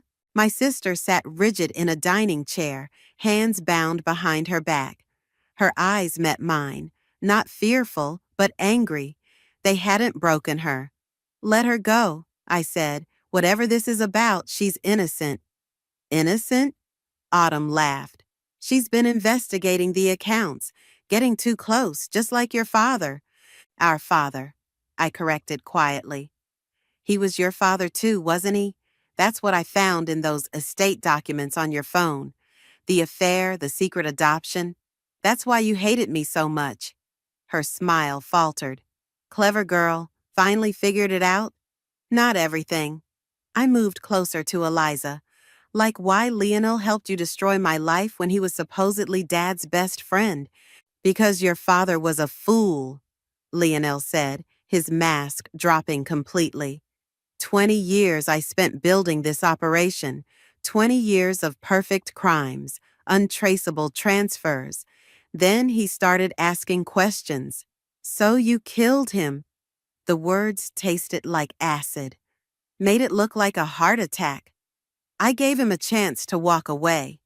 Lionel's voice hardened. "He chose wrong, just like you're choosing wrong right now." "Am I?" I pulled out my phone, showing them the screen. "Because I just forwarded everything from Autumn's phone to the FBI. Bank records, conversations, proof of what really happened to Dad. It's over." Autumn moved faster than I expected, grabbing my hair and pressing something cold against my neck. A knife. "Delete it," she hissed. "Now." "Can't." I met Lionel's eyes. Dead man's switch. If anything happens to me or Eliza, it all goes public automatically.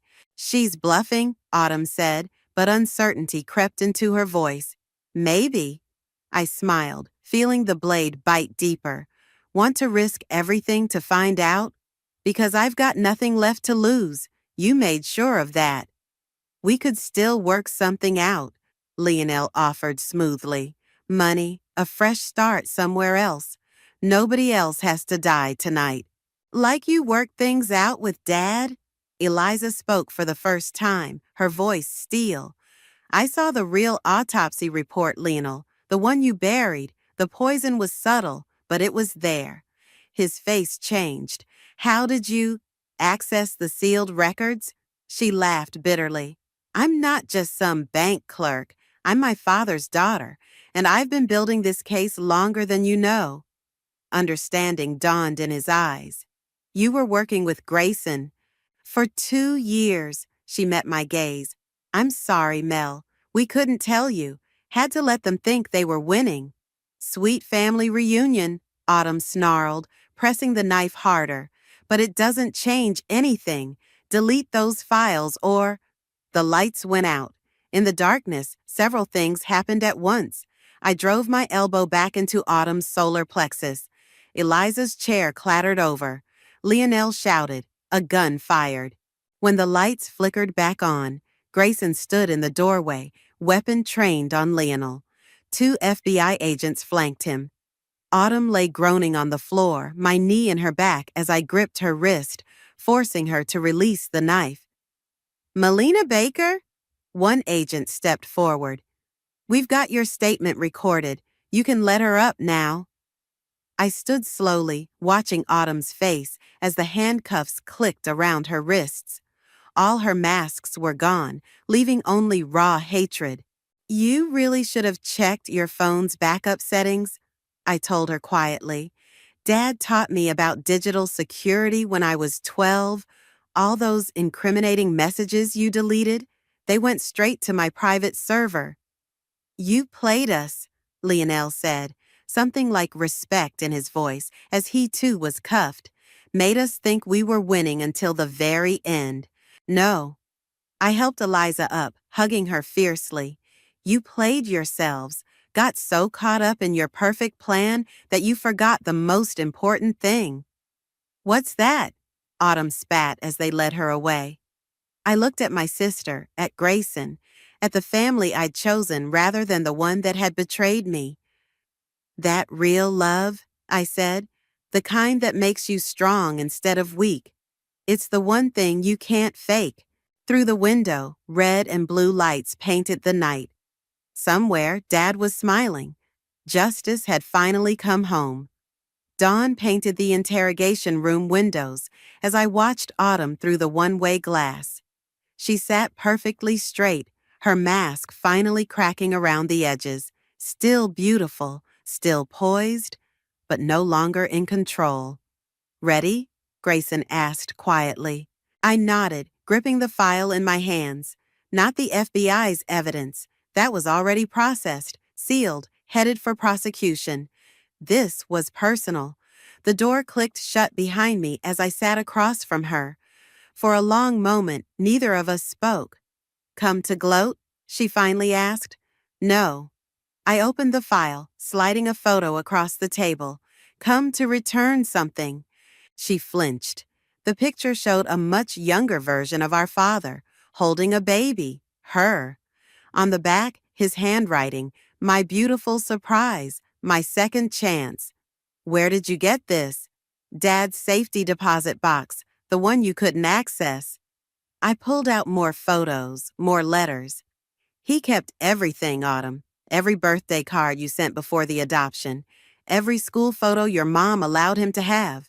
Her hands trembled as she touched the papers. He gave me up, chose his perfect family instead. No, your mother took you away. Threatened to expose the affair unless he stayed gone. I watched her face carefully. But he never stopped loving you, never stopped trying to protect you. Protect me? She laughed bitterly. He was going to destroy everything, the firm, the accounts, because he discovered Lionel was stealing from you too. I slid another document across, bank statements, transfer records. Your trust fund, the one your mother set up, Lionel emptied it years ago. Dad was trying to get it back. The color drained from her face. You're lying. Check the dates, the transfers, the account numbers. My voice softened. He died trying to save both his daughters. Silence stretched between us, heavy with 2 decades of manufactured hate. Why are you showing me this? She whispered. Because I need you to understand something. I leaned forward. What happened to us? The lies, the manipulation, the betrayal. That was Lionel. Not Dad, not me, and not you, originally. Originally? The first time you reached out to me, at that coffee shop 3 years ago? That was real, wasn't it? You wanted to know your sister. She looked away, but not before I saw tears threatening. It doesn't matter now. It matters. I stood up, gathering the photos. Because Dad believed in second chances, in redemption, even for people who've lost their way. I tried to destroy you, she said flatly. Helped kill our father. Some things don't deserve redemption. Maybe not. I moved to the door, then paused. But some things deserve truth, the full truth. What do you mean? Check the last page of that file. Dad left letters for both of us. I've had mine for years. I met her eyes. It's time you read yours. I left her there with shaking hands and tears finally falling, the weight of truth heavier than any revenge could be. Eliza waited in the hallway, arms crossed. Think she'll do the right thing? You mean testify against Lionel? Give back the money? I shrugged. Maybe, maybe not, but at least now she'll choose for herself. And if she chooses wrong, then we'll handle it. I linked my arm through hers. Together this time, no more secrets. Speaking of secrets, she grinned suddenly. Grayson's been asking about you. Don't start. I'm just saying, for an FBI agent, he's pretty obvious about his feelings. I'm done with obvious. I smiled, thinking of the quiet moments during the investigation, the way he'd looked at me when he thought I wasn't watching. I prefer honest. Outside, the morning sun warmed my face. My phone buzzed, a message from the estate lawyer. Dad's cases were being reopened, his reputation restored, justice finally wearing his name proudly. Want to get breakfast? Eliza asked. I know a place. Actually, I looked at the file in my hands, at the sister who'd stood beside me, at the future stretching unmarked before us. I want to go home, see those old videos of Dad, remember who we were before all this, before the lies, before we learned to tell them. I squeezed her hand. Sometimes you have to get lost in the dark to recognize what's true.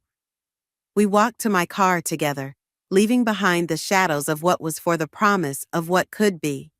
Autumn had taught me how to wear masks, how to hide behind perfect smiles and calculated words.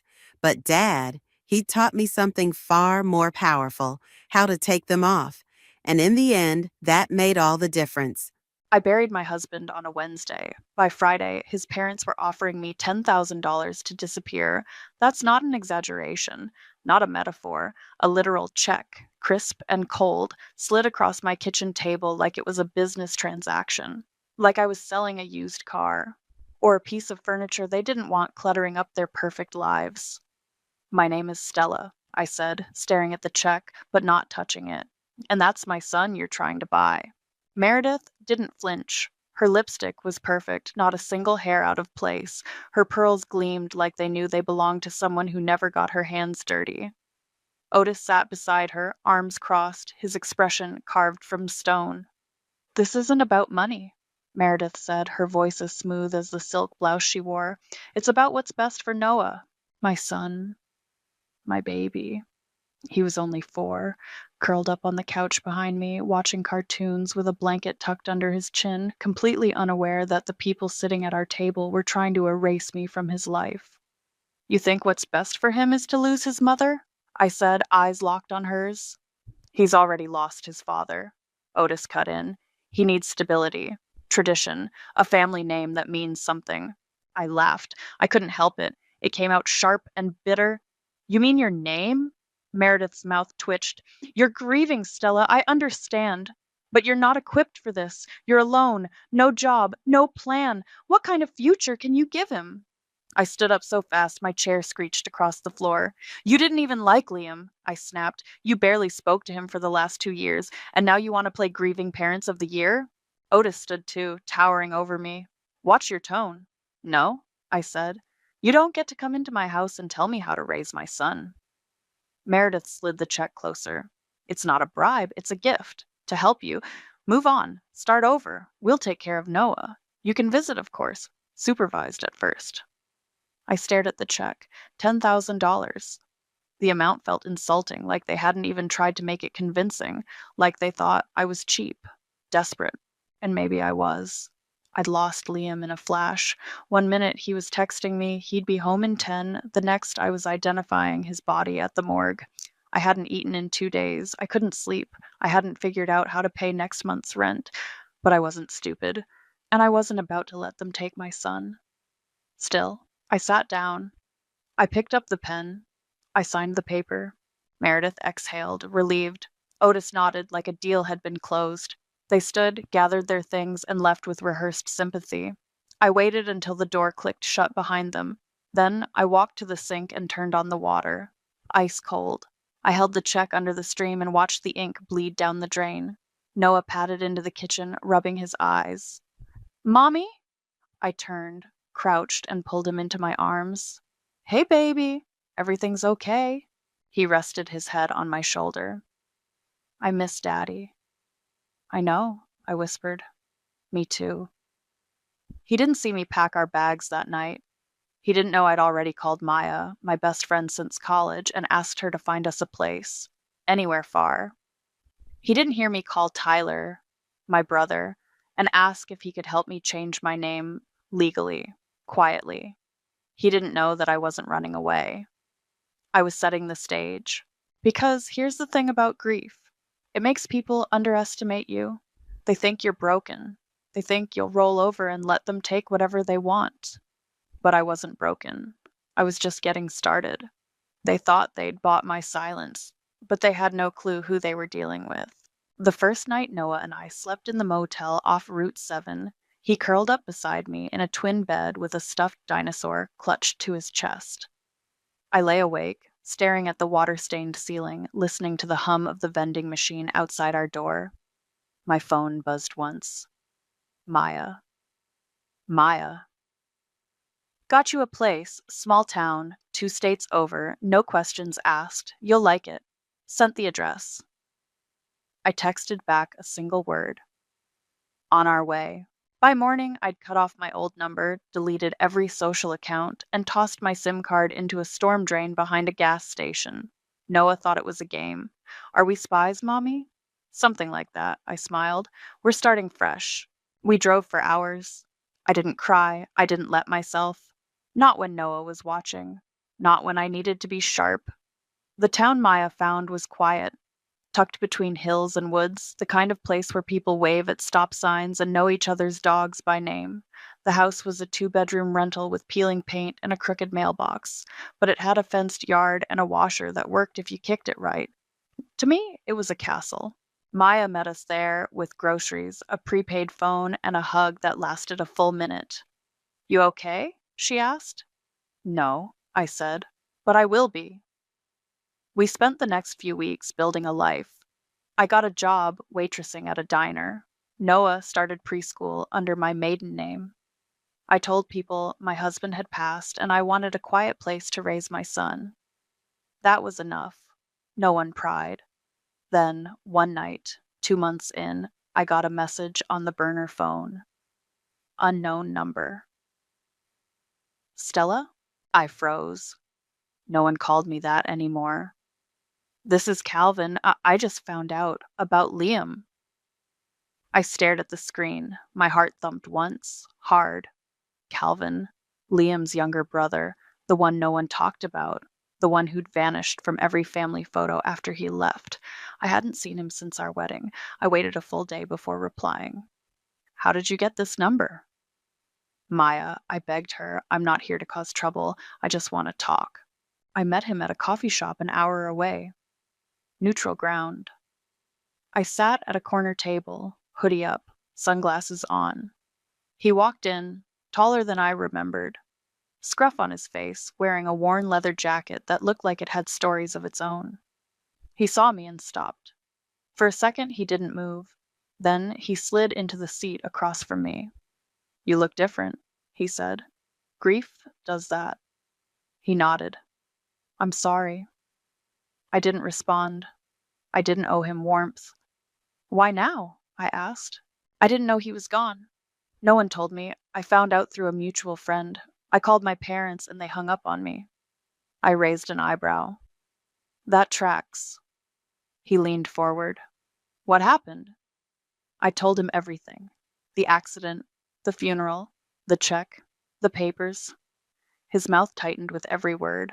They tried to buy your son? He asked, voice low. They tried to erase me. He shook his head. I believe it.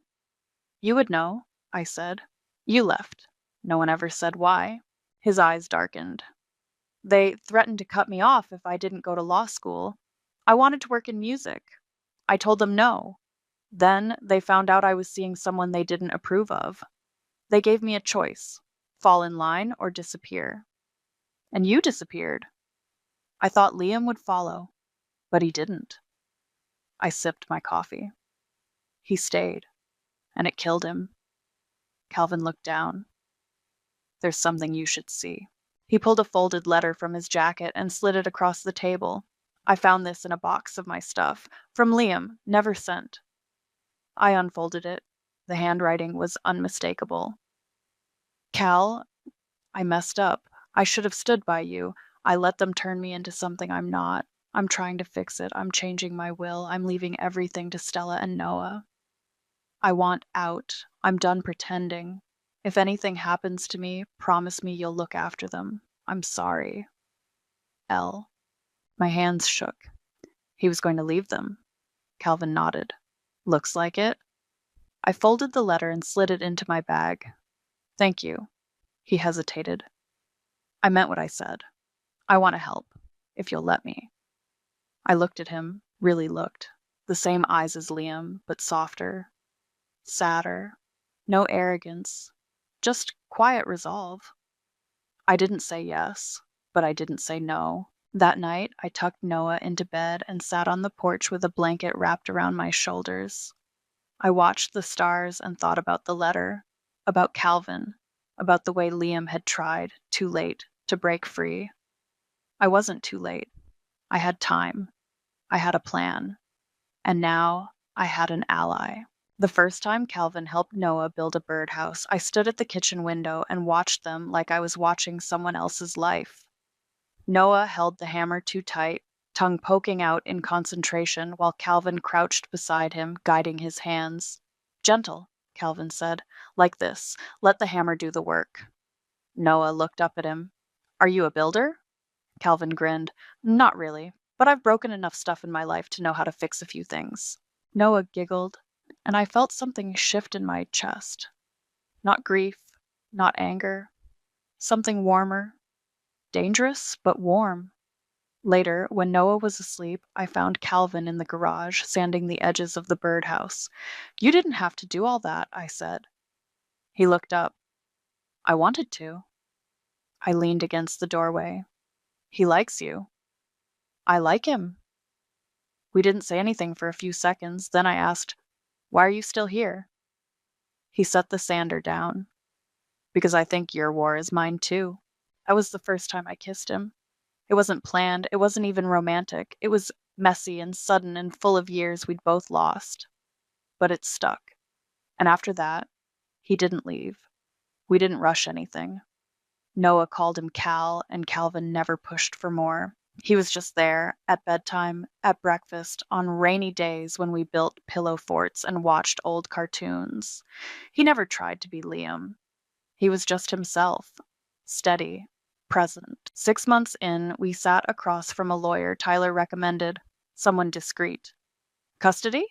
The lawyer asked, flipping through the papers I'd kept hidden in a shoebox under my bed. You signed it over. I signed a piece of paper, I said. Not my soul. Calvin slid the letter from Liam across the table. He was rewriting his will. He wanted Stella and Noah protected. The lawyer read it, then looked at us. You're married?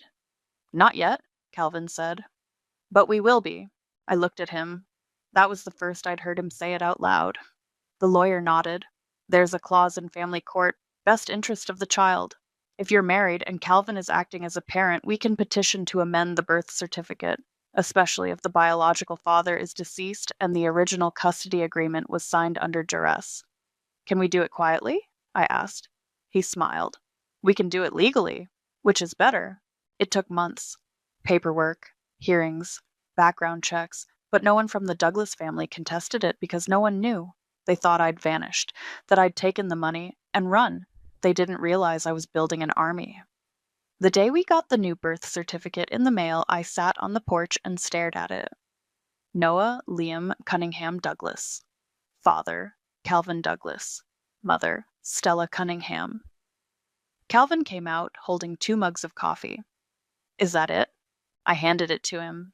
He read it, then looked at me. You okay? I think so. He sat beside me. You know they'll find out eventually. I'm counting on it. We got married at the courthouse. No dress, no guests, just Maya, Tyler, and Noah holding a ring box and grinning like he'd just won a prize. Afterward, we went to a diner and ordered pancakes and milkshakes. Calvin let Noah pour syrup until it overflowed. You're gonna rot your teeth, I said. Calvin winked. Worth it. That night, I tucked Noah in and sat beside him. Calvin's your dad now, I said gently. He blinked up at me. I know. You okay with that? He nodded. He makes good pancakes. I laughed, then kissed his forehead. Yeah, he really does. Later, I found Calvin in the living room, flipping through channels. He knows, I said. Calvin looked up. And? He's good. He set the remote down. You ever think about going back? Every day. You scared? I shook my head. I'm ready. He leaned forward. Then let's do it. I pulled out a folder from the drawer. Inside were copies of everything: birth certificate, marriage license, custody documentation, all legal, all airtight. I handed him the folder. Let's see how they like being on the other side. He opened it, flipped through the pages, then looked at me. They won't see it coming. No, I said. They won't. Because while they were busy polishing their silver and pretending to grieve, I was rewriting the story they thought they controlled. And this time, I was the one holding the pen. The gala photo hit my inbox on a Thursday morning. Maya forwarded it with no subject line, just the image, Meredith and Otis, standing on a stage under a banner that read Guardians of Tomorrow. Behind them, a slideshow played pictures of smiling children. One of them was Noah, age 4, in a sweater I'd knit while crying myself to sleep. I stared at the screen, my coffee going cold in my hand. Calvin walked in, towel around his neck, fresh from a run. You okay? I turned the laptop toward him. Look at this. He leaned over, then sat down slowly. Is that? Yep, that's our son, on a projector. At a fundraiser. He blinked. How the hell did they get that photo? I scrolled down. They must have pulled it from Liam's old files, or maybe the school from before we left. Calvin frowned. They're using him. They always were. The article attached praised the Douglas family for their commitment to legacy and mentorship, highlighting their guardianship of their late son's child. No mention of me, of Calvin, of the fact that Noah hadn't seen them in over 3 years. They're building their image off a lie, I said. Calvin's jaw tightened. Then let's give them the truth. We got married the following week. Again. This time, it wasn't in a courthouse. It was in a field behind our house, just us, Noah, Maya, and Tyler. I wore a simple white dress. Calvin wore suspenders and a crooked tie Noah picked out. When we kissed, Noah clapped so hard he nearly fell over. Do we get cake now? He asked. Absolutely, I said, scooping him up. That night, we filed the final paperwork. New IDs, new school records. Noah was now enrolled under Cunningham Douglas, with us listed as his parents. No mention of Liam, no connection to the old life. It was clean, legal, final.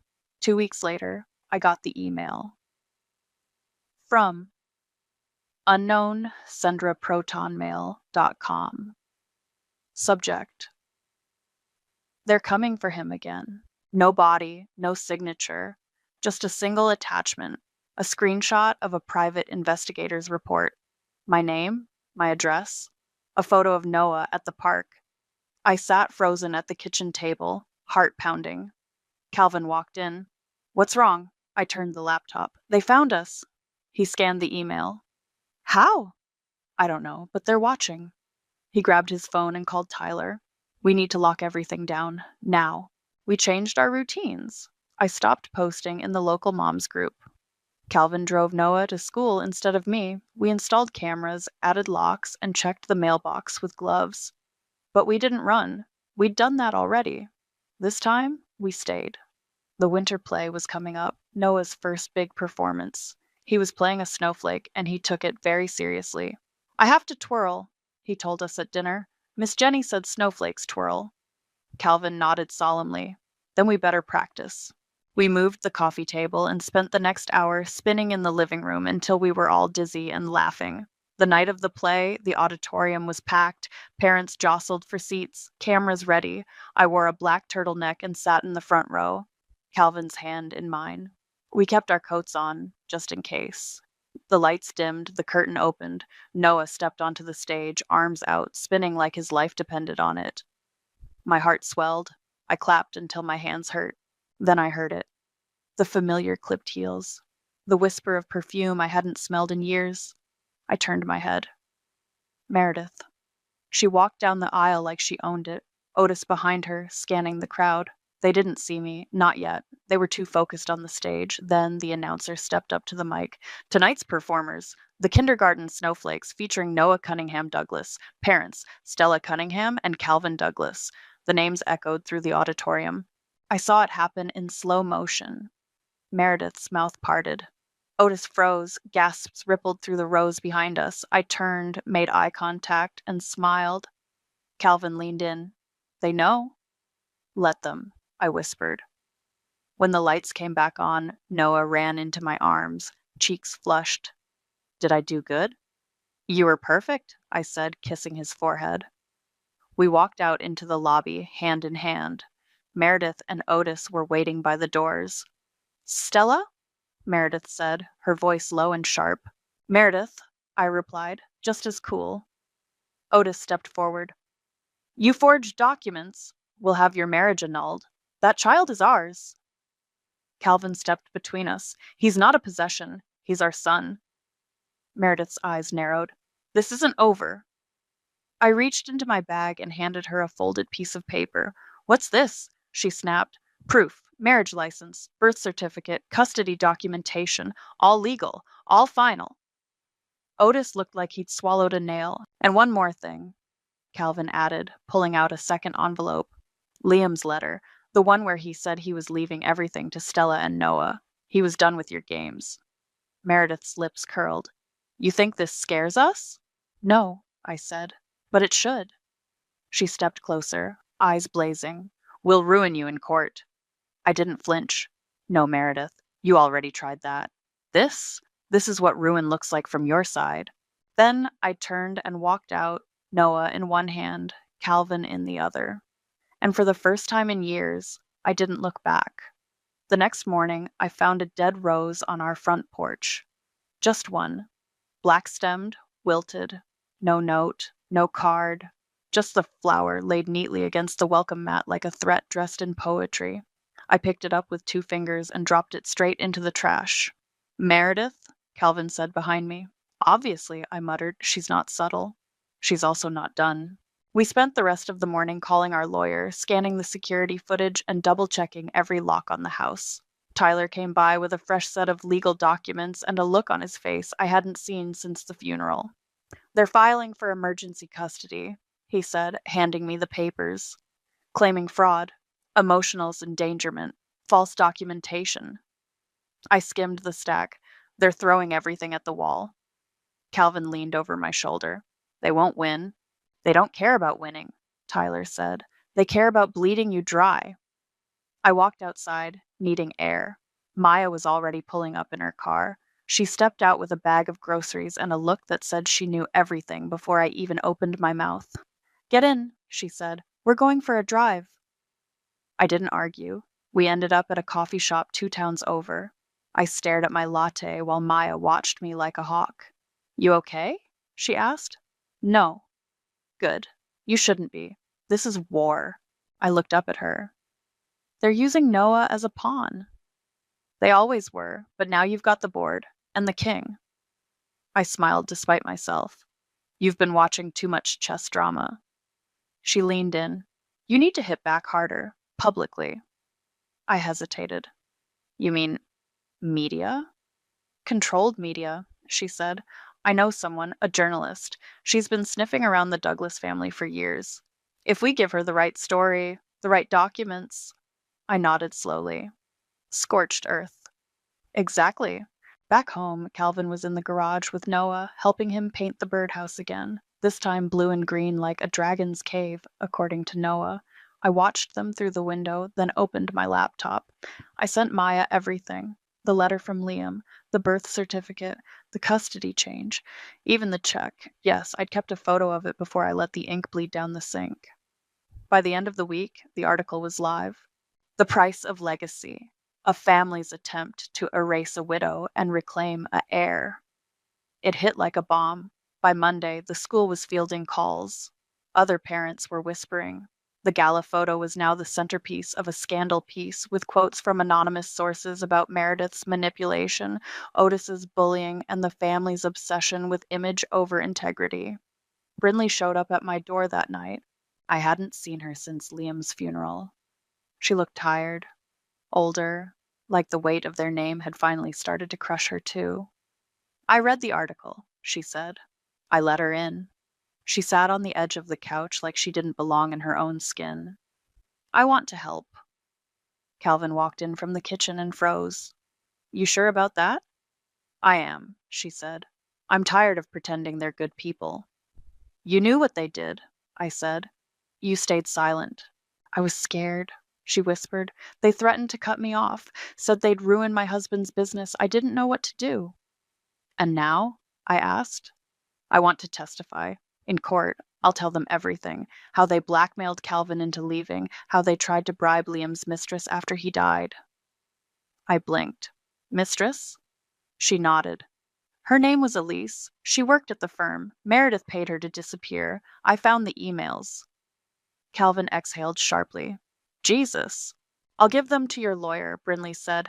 I'm done protecting them.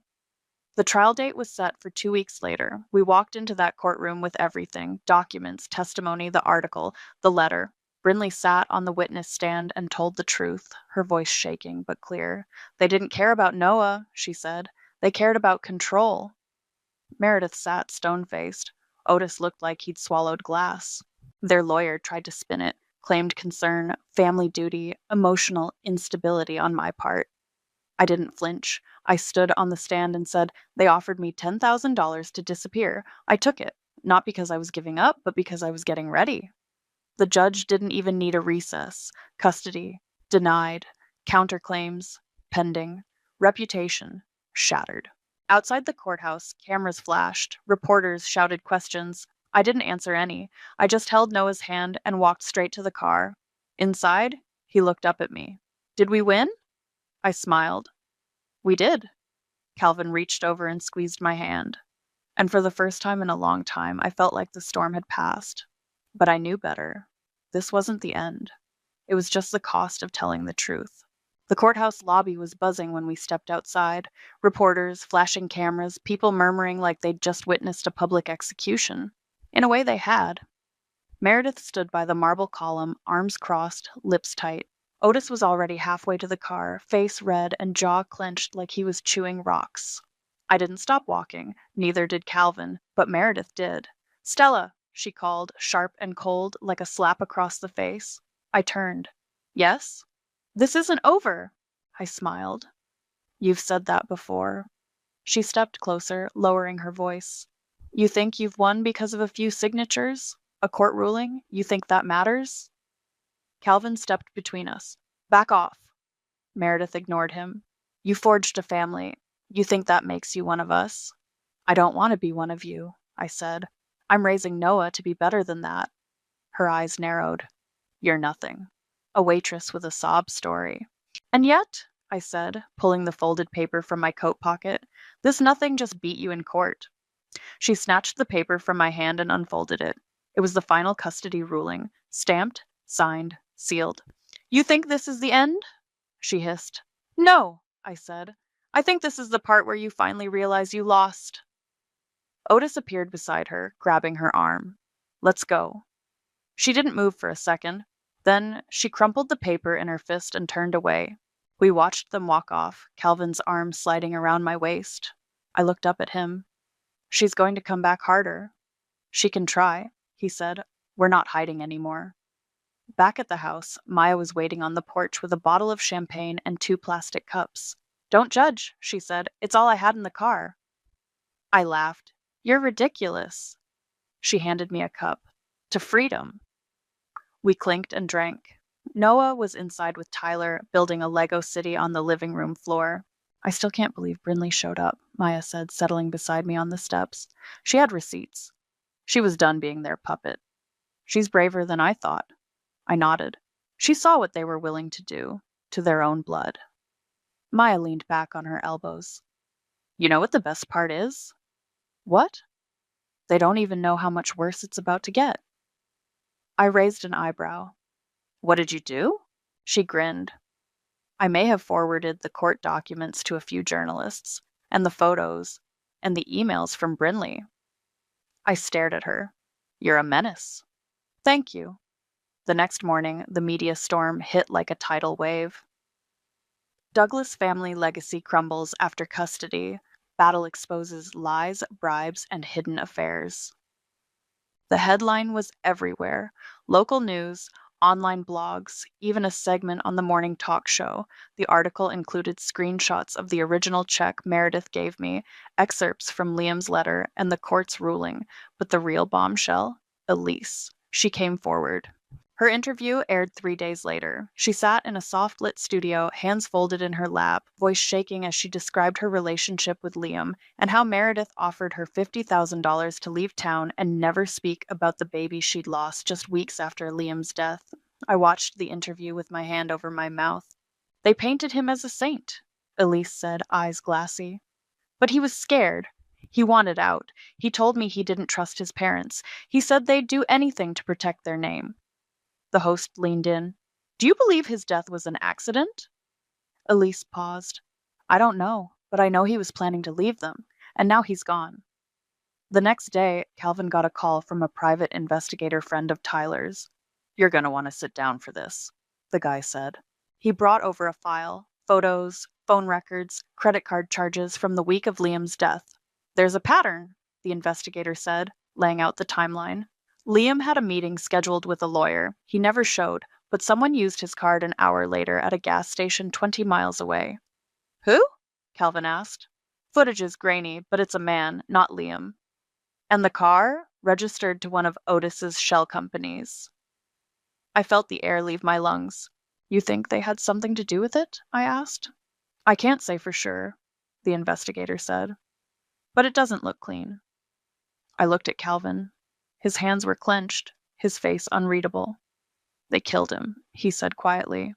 Or they made sure no one looked too hard. We sat in silence for a long time. Then I stood up. We go public. All of it. Calvin nodded. Everything. That night, I sat down with Noah to read him a story.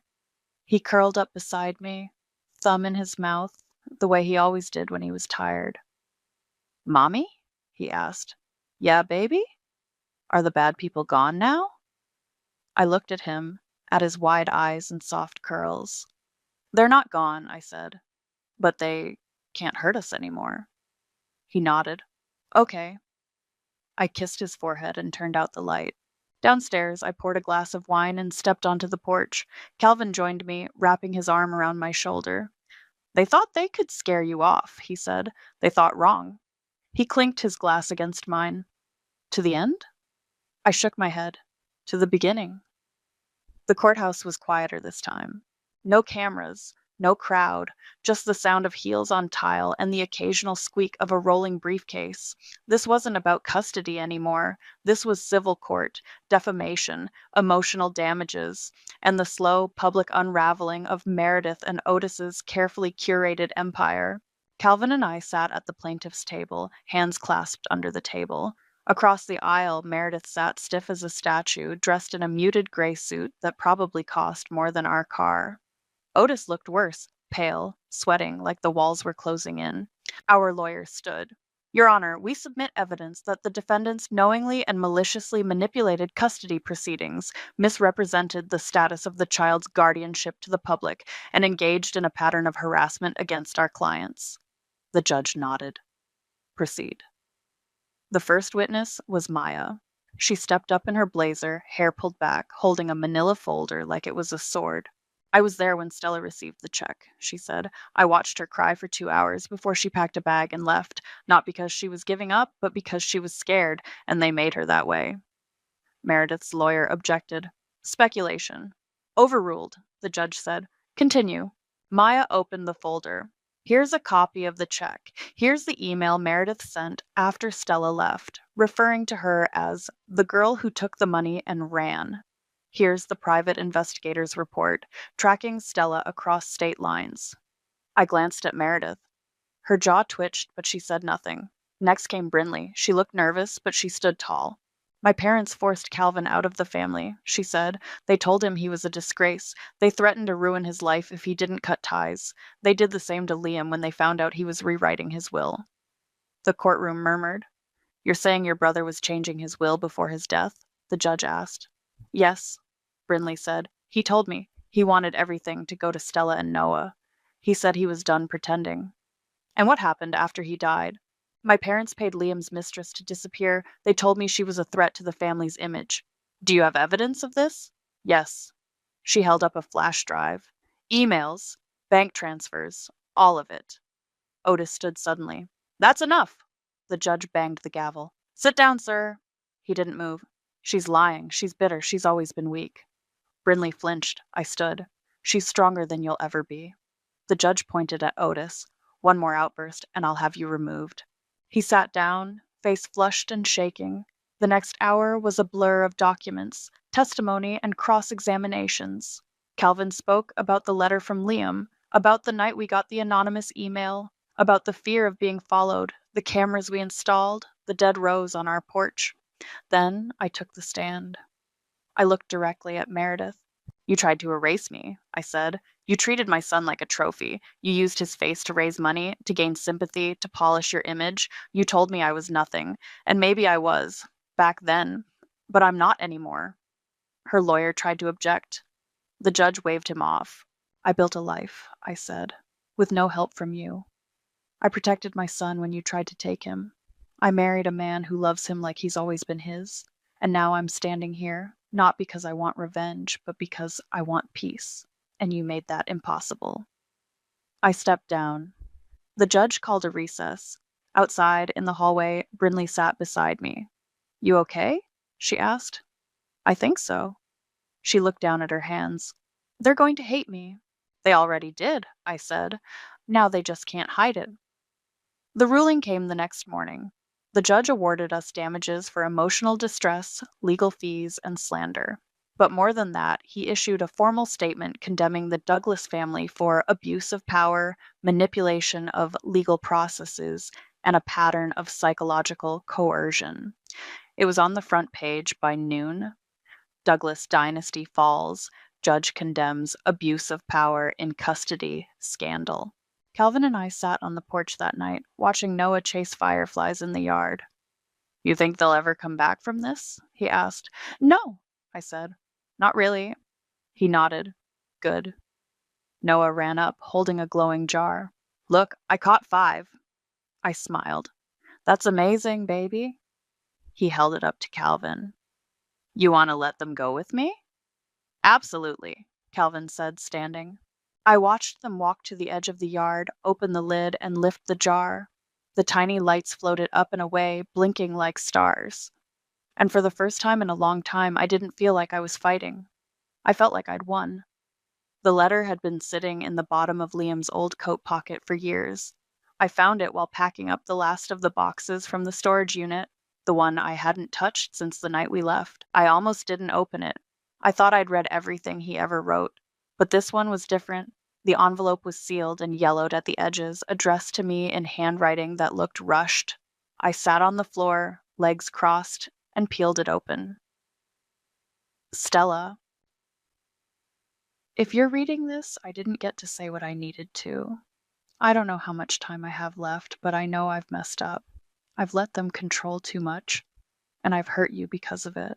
I'm trying to fix it. I've changed the will. I've told Calvin everything. I'm going to meet with the lawyer tomorrow. If something happens to me, please don't trust them. Don't let them near Noah. They'll twist him into something he's not. Protect him, and protect yourself. I love you. I'm sorry. La. I read it twice before I realized I was shaking. Calvin walked in, carrying a box labeled books, and stopped when he saw me on the floor. You okay? I held up the letter. He sat beside me. Another one? I handed it to him without speaking. He read it slowly, eyes scanning every word like they might change if he blinked. When he finished, he looked at me. He knew. I nodded. He was scared. He was trying to get out. I folded the letter and slid it into my bag. They made sure he didn't. We didn't speak for a while. The silence wasn't heavy. It was just full. Later that night, we stood in the kitchen while Noah colored at the table. The radio played softly. Calvin stirred pasta on the stove. I poured a glass of wine and leaned against the counter. Do you think they'll come back? I asked. Calvin shook his head. Not after the ruling. Not after Elise's interview. Not after Brinley. But they still have money. Connections. He turned to face me. They had everything, and you still beat them. I let that sit for a second.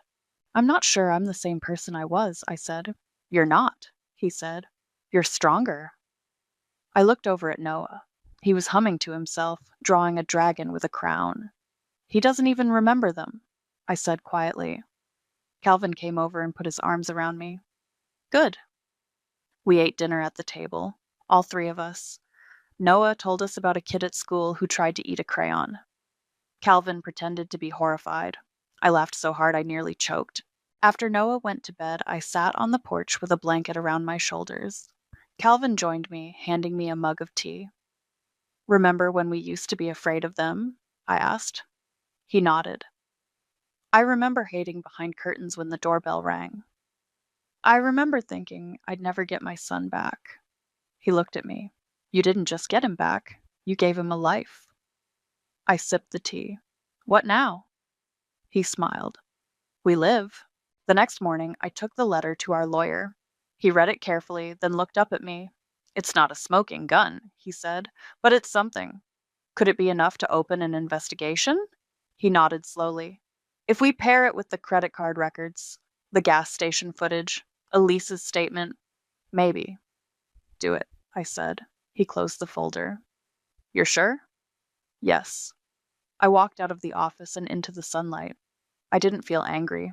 I didn't feel afraid. I just felt ready. Back home, Noah was in the yard with Calvin, chasing bubbles.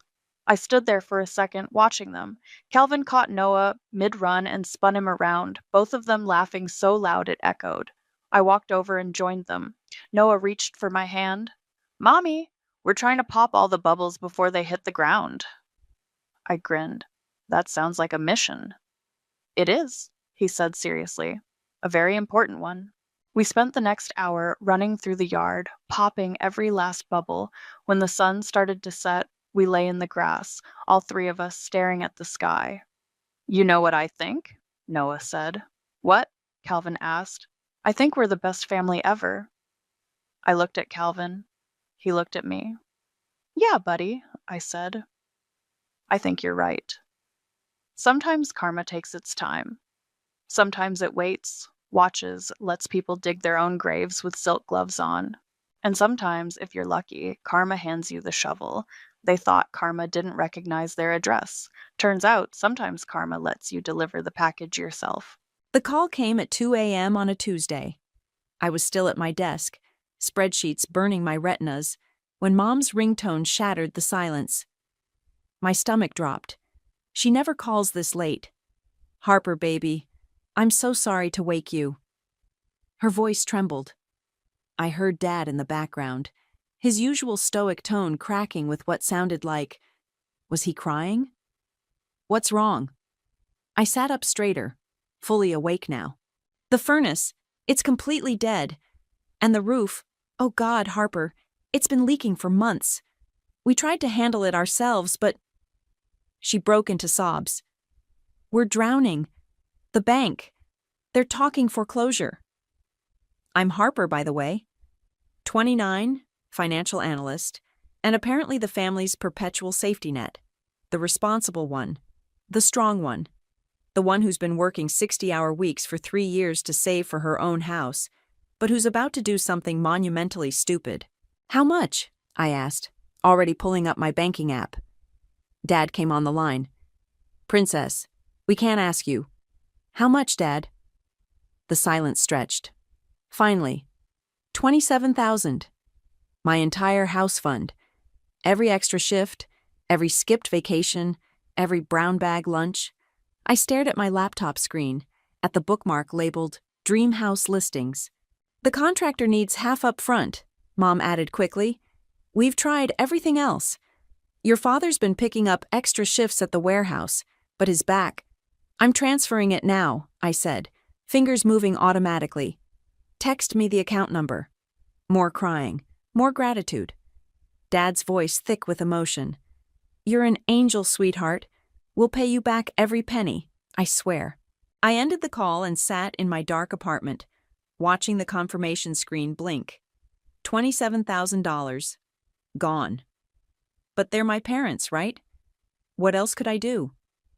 The next morning, I called my boyfriend Max. You did what? He nearly choked on his coffee. They needed help, I said, defensive. You should have heard Dad crying.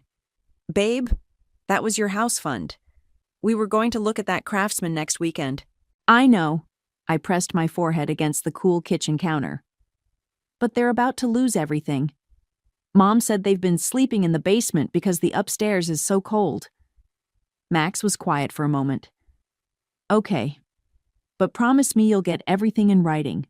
Payment plan, timeline, all of it. I promised, but when I texted Dad about it later, he seemed hurt. Don't you trust us, Princess? We're family. The guilt was instant, crushing. Of course I trusted them. They'd raised me, sacrificed for me. Asking for paperwork felt wrong. 3 weeks passed. Radio silence from my parents, but I assumed they were busy with contractors. I threw myself into work, trying not to think about my decimated savings account. Then came the Instagram notification. Sage Ortiz tagged you in a post. My sister. Whatever. Probably another inspirational quote or smoothie bowl. I almost didn't check it. But I did. The first photo? Saige in a flowing dress, twirling in front of the Coliseum. Caption, Roma, I'm in love. My thumb froze. What? I scrolled. Photo after photo appeared. Saige in a gondola in Venice. Saige wine tasting in Tuscany. Saige at the Trevi Fountain, at the Spanish Steps, at some coastal town I couldn't pronounce. Caption, Can't believe I'm living my bucket list dream, thanks Mom and Dad. The timestamp. 2 days after my transfer. My phone slipped from my numb fingers. The room spun. $27,000. My house fund. Their emergency. Her dream vacation. I called Mom. Straight to voicemail. I called Dad. Same thing. I texted both. Need to talk about the house repairs. Now. Mom replied an hour later. Oh, sweetie, it wasn't that expensive to fix. Don't worry about it. I stared at my phone, bile rising in my throat. The furnace, the roof, the foreclosure, the tears. All of it, every single word, had been a lie. My hands shook as I opened my banking app again. The transfer was there, mocking me. Emergency house repairs. Mom and Dad. Except it wasn't for repairs. It was for my little sister's Italian adventure. The golden child's bucket list trip, funded by the responsible daughter's dreams. My phone buzzed. Another Instagram notification. Saige, posting a sunset over the Amalfi Coast. Blessed best parents, ever living my best life. Something inside me snapped. Clean and sharp, like a bone breaking. They wanted to play games? Fine. I opened my laptop and started taking screenshots. Every lie, every text, every transfer. My hands weren't shaking anymore. This wasn't over. Not by a long shot. I spent the next 3 hours in a social media spiral, screenshots piling up like evidence at a crime scene. Every photo, every location, every timestamp. It was all there, documenting exactly how my parents had spent my house fund. My phone rang. Max. "You're scaring me," he said. "You've been liking posts from 2 years ago. What's going on?" They lied. My voice sounded strange, distant. The furnace wasn't broken. The roof wasn't leaking. They took my money and sent Saiji to Italy. Silence. Then, "I'm coming over." While waiting for Max, I dug deeper. The trip wasn't just Italy. There were posts from Greece, too. Shopping bags from designer stores. 5-star hotels. Each photo felt like a slap. A memory surfaced. Mom's voice from my childhood. "Saigi deserves more because she's sensitive and you're strong." I pulled out my old journals from the closet, flipping through pages of teenage angst until I found it. There it was, written in purple gel pen. "Mom says Saig needs more support because she's delicate. I guess being responsible means I don't need anything." Max arrived with coffee and a determined look. "We're calling them. Right now. Speakerphone." Mom answered on the 4th ring. "Harper, what a surprise. How was the contractor, Mom?" My voice was ice. "Oh, they did a wonderful job." "Really?" "Because Saija's Instagram shows her drinking Prosecco in Venice exactly 2 days after I transferred my money. The money you said was for emergency repairs." Silence. Then, "Sweetie, you don't understand. Try me. We had already planned the trip for Seige. She's been so stressed with work lately, and you know how sensitive she is. So you lied to me? Pretended you were about to lose the house? Harper, please." Her voice shifted, honeyed and manipulative. "We were going to pay you back. We just needed to make sure Saij got her dream trip first. You're so good with money. We knew you'd understand." I hung up. Max touched my shoulder. "Call your dad." Dad picked up immediately. "Princess."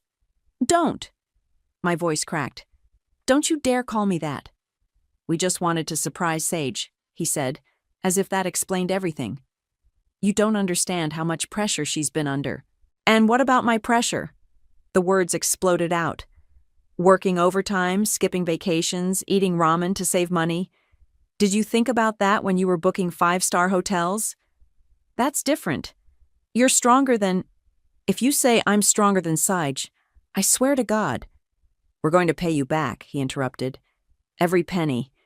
We had to prioritize her. Like always."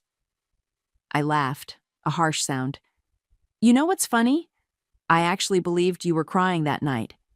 Real tears, over a fake emergency." "They weren't fake," he protested. "We were worried about disappointing Sage." Click. I couldn't listen anymore.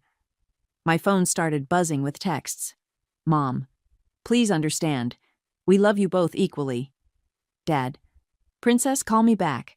We can explain everything." Sage, "OMG, why are you being so dramatic? Mom and Dad said they're paying you back." I blocked them all. Max watched me, concerned. "What are you going to do?" I opened my laptop again, pulling up the email thread with my parents from that night. Their desperate plea. My immediate response. The transfer confirmation. "First," I said, "I'm calling Christine." "Your lawyer friend?" "Yeah. Because this wasn't just lying. They committed fraud. They got money under false pretenses. Are you sure you want to go there? They're your family." "No."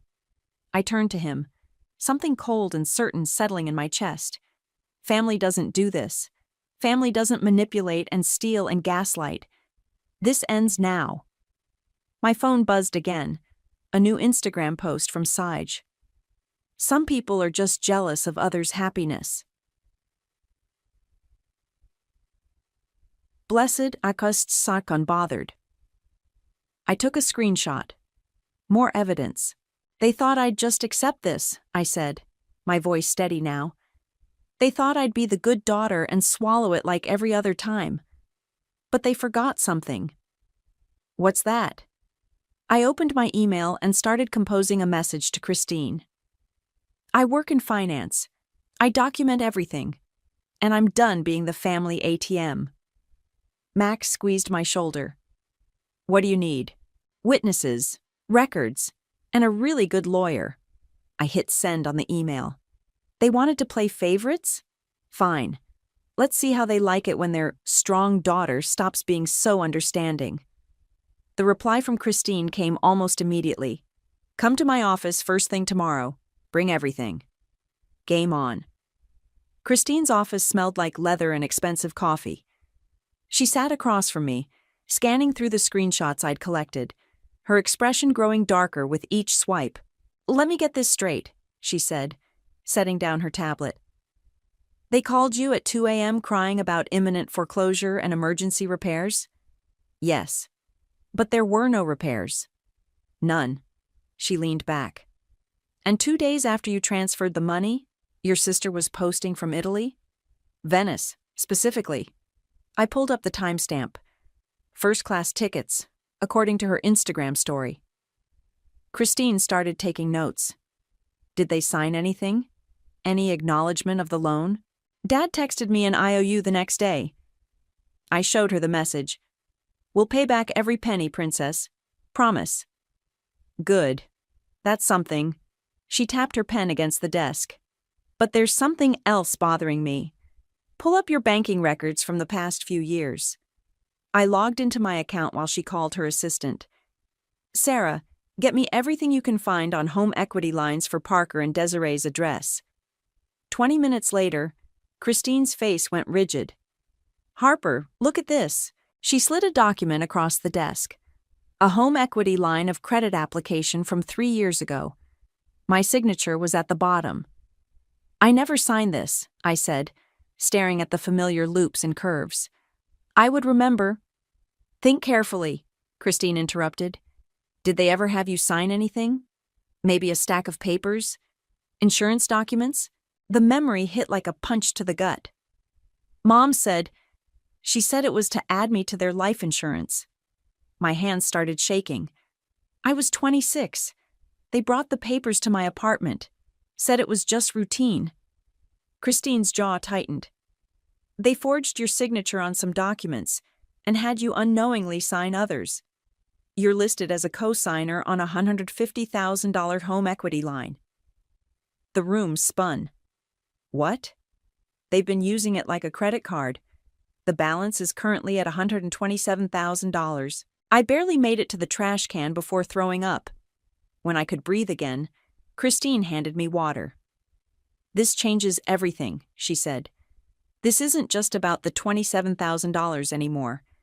This is fraud, identity theft, and financial abuse. I trusted them, I whispered. I know. Her voice softened. But now we fight back. First, we're filing a police report about the forged signatures. Then we're submitting a fraud claim to the bank. My phone buzzed. Mom again. Why aren't you answering? Family dinner on Sunday. We need to talk. Christine read the message over my shoulder. Perfect. Go to dinner. I stared at her. What? Go. Record everything. Get them talking about the money, the trip, the home equity line. Florida is a one-party consent state for recordings. You want me to spy on my family? I want you to gather evidence. She gripped my shoulders. Harper, listen to me.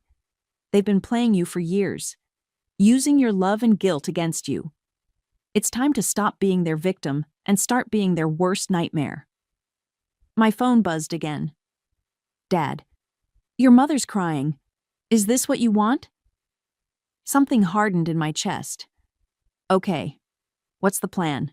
Christine spent the next hour outlining strategy. File the police report today. Submit the fraud claim tomorrow. Go to dinner Sunday and record everything. Then, once we had it all documented, we destroy them, she said simply.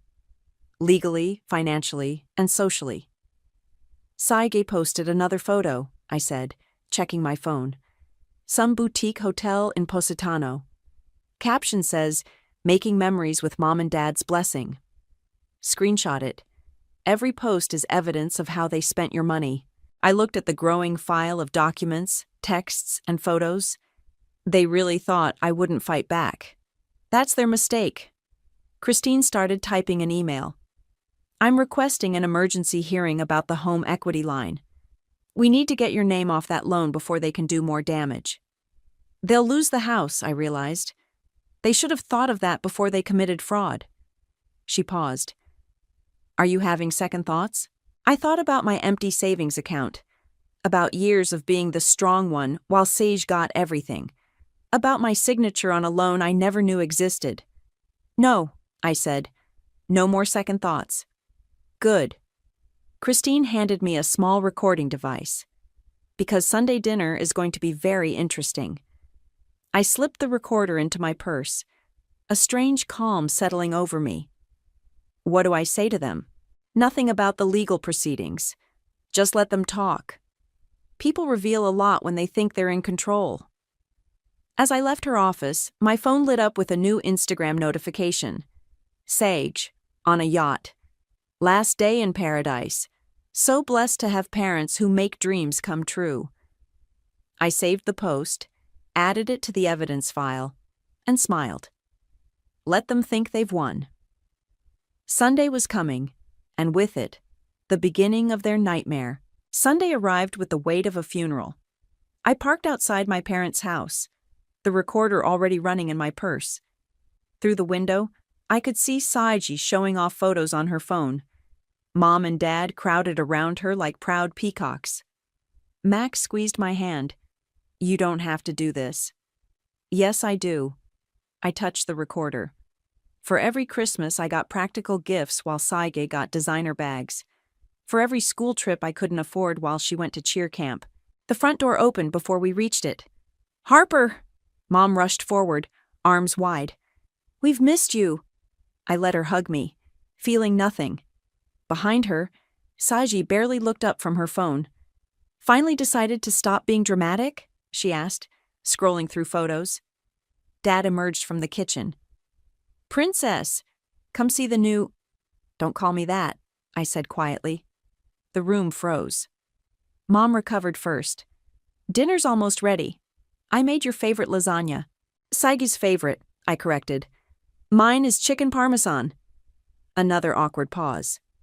Dad cleared his throat. "Well, sit down. Saiji was just showing us pictures from the Amalfi Coast." "Perfect." I sat positioning my purse carefully. "Tell me about the trip, Saij." It looked expensive. "Oh my God, it was amazing." She launched into a detailed description of every hotel, every restaurant, every tourist trap.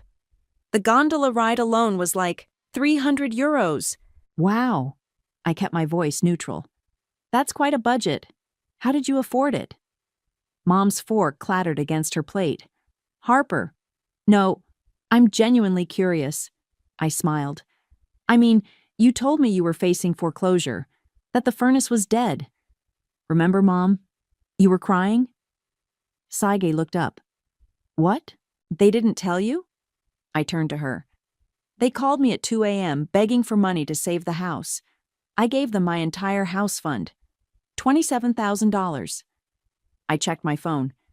2 days before your first post from Venice. The color drained from Mom's face.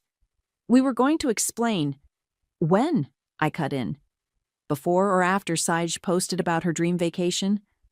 Before or after I saw the receipts from Gucci?" Dad stood up. "That's enough." "No, it's not." I pulled out my phone. "Remember when Saiji crashed her car last year? You said you needed help with the insurance. $3,000. But according to her Instagram, that same week, she got a Chanel bag for her birthday." Saiji shifted uncomfortably. "That's different." "Or sophomore year of college," I continued. "When I had to co-sign for your student loans because Mom and Dad said they couldn't afford tuition? Funny, because they paid yours in full." "You're stronger than your sister," Mom interjected. You've always been able to handle what? My voice cracked. Being lied to? Being stolen from? Being treated like an ATM while you pamper her? We love you both equally, Dad insisted. Really? I pulled up another screenshot. Is that why you opened a Sage's wedding fund account last year? $20,000 set aside for her future wedding while you were forging my signature on loan documents? The room went silent. Mom's face turned gray. How did you know about that? She whispered. I know everything. I stood up, hands steady. The home equity line you tricked me into co-signing. The credit cards you opened in my name when I was in college. Every lie, every manipulation, every time you chose her over me. Saig started crying. Right on cue. Mom rushed to comfort her. See what you've done? Dad growled. You're upsetting your sister. I laughed. A hollow sound. Of course. Protect precious Saig. Heaven forbid she face consequences. We were going to pay you back, Mom pleaded, still holding Saig. When? After the next vacation? The next shopping spree? I grabbed my purse. You know what the worst part is? I would have helped if you'd just been honest. I would have given Sage money for her trip if she'd asked. But you chose to lie, to manipulate, to steal. We didn't steal, Dad started. Save it for the judge. Mom's head snapped up. What? You heard me. I headed for the door, Max right behind me. Check your mail tomorrow. And Sage? I'd delete those Instagram posts if I were you. They're great evidence of fraud. You wouldn't, Mom gasped. We're family. I turned back one last time. Family doesn't steal from family. Family doesn't lie and manipulate and gaslight. You're not my family. You're just people who raised one daughter and used the other as a bank. As we drove away, my phone exploded with notifications. Mom begging me to come back. Dad threatening to disown me.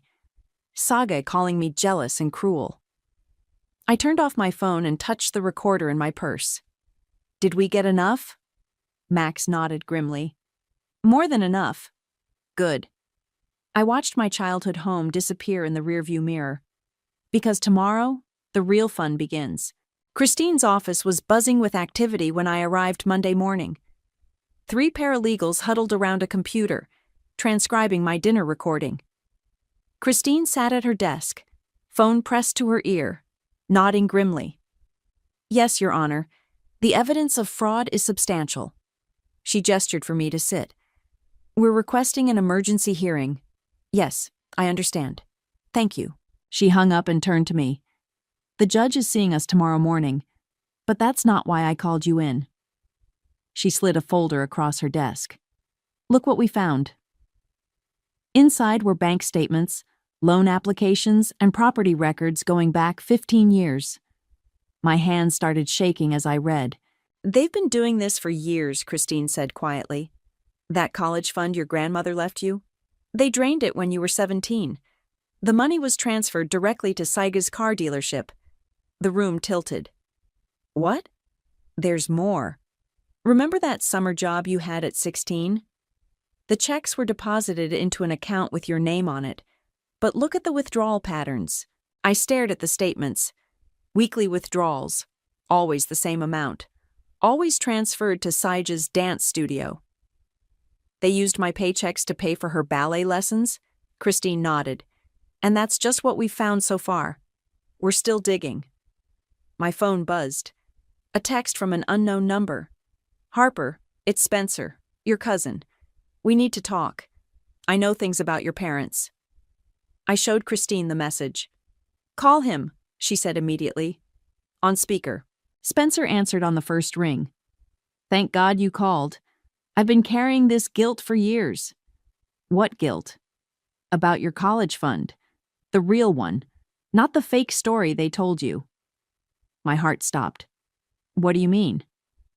Your dad's brother, my father, was the executor of your grandmother's estate. There was a significant college fund set up for you, over $100,000. The room started spinning again. Christine grabbed my arm to steady me. What happened to it? I whispered. Your parents convinced my dad to release it to them early. Said they were investing it for your future. I found the paperwork in his office after he died. They used it for Saj's private school, her car, her spring break trips. Christine was already typing. We need those documents. I have them, Spencer said. All of them. Including the letters where your parents specifically instructed the money be kept secret from you. They said you'd make your own way because you were the responsible one. A laugh bubbled up, bitter and harsh. The responsible one. Their code for the one we can steal from. I'm so sorry, Harper. I should have told you years ago. Can you come to my office? Christine cut in. Today? I'm already in my car. After he hung up, I sat in silence, processing. $100,000. My grandmother's gift, stolen before I even knew it existed. My phone lit up with notifications. Saji had posted a new Instagram story. A tearful video about toxic family members and jealous siblings. The comments were flooding in, her followers attacking me without knowing the truth. Look at this, Christine said suddenly. She'd been digging through property records. Your parents took out a second mortgage last year. Guess what the money was labeled for? Let me guess. Sage's wedding? Close. Sage's future family fund. She looked up. They're underwater on both mortgages. The home equity line is maxed out, and they've been using your identity to open credit cards for years. I pulled out my phone and opened my banking app. The account that once held my house fund now showed a balance of $182.47. What happens now? Now? Christine smiled grimly. Now we go nuclear. The judge tomorrow will see evidence of long-term financial abuse. Spencer's documents prove premeditated fraud. The Instagram posts show exactly where your money went. They'll lose everything. They already lost everything that mattered. She touched my hand. They lost you. My phone buzzed again. Mom, please don't do this to us. We're your parents. Dad, you're making a huge mistake, Princess. Saj, thanks for ruining my life. Hope you're happy. I blocked them all, then looked at Christine. Do it. All of it. She nodded and pressed her intercom. Sarah, send in the paralegals. We're filing everything. As the team assembled, my phone lit up one last time. A text from Spencer. Almost there. Found more documents. They never planned to pay you back. Any of it. I took a deep breath and straightened my spine. Christine? Yes? Make it hurt. She smiled, sharp and determined. Oh, it will. Trust me, it will.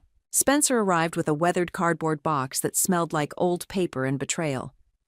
I found these in my dad's storage unit, he said, spreading documents across Christine's conference table, including this. He pulled out a small cassette tape. Dad recorded all his important conversations, including the one where your parents convinced him to release your college fund.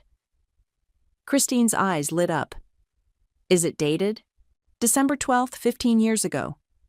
Spencer pressed play on an ancient recorder he'd brought. My father's voice filled the room. Look, Frank, we need access to Harper's fund now. Sage got into Brighton Prep, and the deposit is due next week. My uncle. That money is for Harper's college. Margaret's specifically. Harper will be fine, Mom's voice cut in. She's already talking about community college, working her way through school. She's not like Sage. She doesn't need the advantages. She doesn't need her own grandmother's money? Uncle Frank sounded skeptical. She'll make her own way, Dad insisted. She's always been independent. But Sage, she's different. Sensitive. Special. I gripped the table so hard my knuckles went white. Max, who'd been silent until now, wrapped an arm around my shoulders. There's more, Spencer said quietly. He fast-forwarded through several conversations, each one more damning than the last. My parents planning to use my summer job money for Saj's dance lessons. Discussing how to hide their financial manipulations from me. Laughing about how I'd never know about the grandmother's fund. Christine's team was taking notes furiously. "This is better than we hoped," she said. "Clear evidence of premeditated fraud spanning years." "Wait." Spencer pulled out one last envelope. "This is the worst part." Inside was a letter, dated just 3 months ago. My mother's handwriting. "Dear Sage, the house will be yours when the time comes. We've arranged everything so Harper can't contest it. She doesn't deserve it anyway. She's never appreciated family the way you do. Besides, she'll be fine on her own. She always is. Love, Mom." The room went silent. Even Christine looked shocked. "They were planning to write me out completely," I whispered, "after everything they took from me." "There's something else you should know," Spencer said.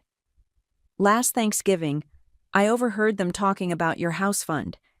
They never intended to pay you back. They were counting on you feeling too guilty to demand it." My phone buzzed. A group text from Mom to the extended family. "Our dear Harper has turned against us. She's trying to destroy our family with false accusations.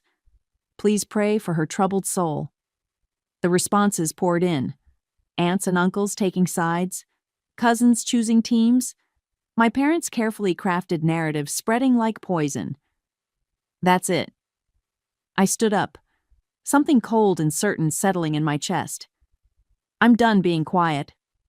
I opened my laptop and started typing. "Dear Reddit, I need to tell you how my parents stole my future to fund my sister's dreams." Max read over my shoulder. "Are you sure about this?" "They want to control the narrative," I kept typing. "Let's see how their story holds up against bank statements and recorded confessions." Christine nodded approvingly. "The truth is your best weapon now." I wrote everything. The midnight call, the fake emergency, the Italian vacation, the stolen college fund, the forged documents, the years of manipulation, the recorded proof. "Add the screenshots," Spencer suggested. "Show them Saiga's Instagram post next to your bank transfers." I did. Then I added the final blow. A photo of my mother's letter about the house inheritance. Should I post it? My cursor hovered over the submit button. "Do it," Christine said. "Let the court of public opinion see exactly who they are." I clicked submit. Within hours, the post exploded. Thousands of comments. Shares across multiple platforms. People tagging Sage's Instagram business account. Local news starting to sniff around. My phone erupted with notifications. Family members who'd sided with my parents suddenly changing their tune. Distant relatives sharing their own stories of my parents' manipulation. Sagie's followers turning against her. Mom's text came through. "What have you done? Take it down immediately." Dad, "You've destroyed our reputation." Sage, "My sponsorships are canceling. I hate you." I blocked them all again, then turned to Christine. "What's next?" She smiled, sharp and satisfied. "Tomorrow we go to court." "Tonight?" She gestured at my viral Reddit post, now being shared by major news outlets. "Tonight, we let them sweat." Spencer touched my shoulder. "I should have spoken up years ago. I'm sorry. Don't be." I watched the view count climb on my post. "You helped me deliver the final blow." My phone buzzed one last time. A message from an investigative reporter. "Would you be willing to tell your story on camera?" I looked at Christine. She nodded. "Yes," I typed back. "I have proof of everything." The truth was finally coming out, and it was going to burn their world to the ground. The courthouse steps were crowded with reporters. My Reddit post had gone viral overnight, spawning hashtags and TikTok reactions. Shiny family fraud and golden child scam were trending. "Ms. Harper," a reporter thrust a microphone toward me. "Is it true your parents stole your inheritance?" Christine stepped in front of me. "My client will make a statement after the hearing." Inside, my parents and Sage huddled with their lawyer. Mom's carefully styled hair couldn't hide her pale, drawn face. Dad wouldn't meet my eyes. Sage was frantically scrolling through her phone, probably watching her follower count plummet. All rise, the bailiff called. Judge Martinez studied the documents before her, her expression growing darker with each page. Let me be clear, she said finally. You took out loans in your daughter's name without her knowledge, drained her inheritance, and used her savings for a luxury vacation for your other daughter? My parents' lawyer stood. Your Honor, this is a family matter that's been blown out of proportion. I'm looking at bank records spanning 15 years, the judge cut in. This isn't a family squabble. This is systematic financial abuse. Mom burst into tears, right on cue. Your Honor, she sobbed, we only wanted to give our daughters the best. One daughter, the judge corrected. You stole from one to spoil the other. The documentation is quite clear. Christine stood. We have audio evidence, Your Honor. She played the tapes. My parents' voices filled the courtroom, plotting to steal my college fund, laughing about how I'd never know. Mom's sobs got louder with each damning recording. Turn it off, Dad suddenly shouted. Fine, we did it. Is that what you want to hear? The courtroom went silent. We took her money, he continued, his voice breaking. We used her inheritance for Sage's school. We forged her signature. We lied about the house repairs. We did it all. Why? The judge's voice was ice. Because we could. He was shouting now. Because she never complained. Because she always figured things out on her own. Because Sage needed... Enough. Judge Martinez's gavel cracked like thunder. I've heard enough. She shuffled her papers, then looked directly at my parents. The court finds clear and convincing evidence of fraud, identity theft, and financial abuse. The defendant, Harper, is to be removed from all fraudulent accounts. The home equity line of credit will be investigated for criminal charges. She paused. Furthermore, I'm issuing an emergency injunction freezing all your assets pending a criminal investigation. Mom collapsed against Dad. Sage started crying. But where will we live? She wailed. Perhaps, the judge said coldly. You should have thought of that before participating in your parents' fraud. Your Instagram posts will make excellent evidence for the prosecution. Christine stood. Your Honor, we also request full restitution. Granted. The defendants will repay all stolen funds, including the inheritance, with interest. She looked at my parents. I'm also referring this case to the district attorney. Financial abuse is still abuse. Outside, the reporters were waiting. This time, I stepped forward. My parents stole my inheritance, my savings, and my trust, I said clearly into the microphones. They did it to fund my sister's luxurious lifestyle. Today, justice was served. Harper, please, Mom pushed through the crowd. We're still your parents. I turned to face her, cameras rolling. No. Parents protect their children. They don't steal from them. They don't forge their signatures. They don't laugh about betraying them. But we love you. She reached for me. I stepped back. You love what you could take from me. That's not the same thing. Sage shoved forward. You've ruined everything. My followers, my sponsorships. Your free ride is over, I cut in. Welcome to the real world, sis. Better start saving. Christine guided me through the media frenzy to her car. My phone was exploding with messages. Support from strangers, apologies from family members who'd ignored the signs for years. A new notification popped up. Saiji's Luxury Life Instagram account has been deactivated. They'll probably lose the house, Christine said as we drove away. The criminal charges alone. Good. I watched the courthouse disappear in the rearview mirror. They chose this. What will you do now? I thought about the judge's restitution order, about the inheritance that would finally be mine, about the house fund I could rebuild. I'm going to live my life, I said, without their lies, without their manipulation, without their guilt. My phone buzzed one last time. A text from Dad. You've destroyed this family. I typed back 3 words. No, you did.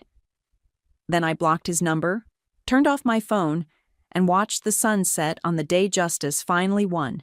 The golden child's reign was over. And my life? It was just beginning. The keys to my new condo felt heavy in my hand.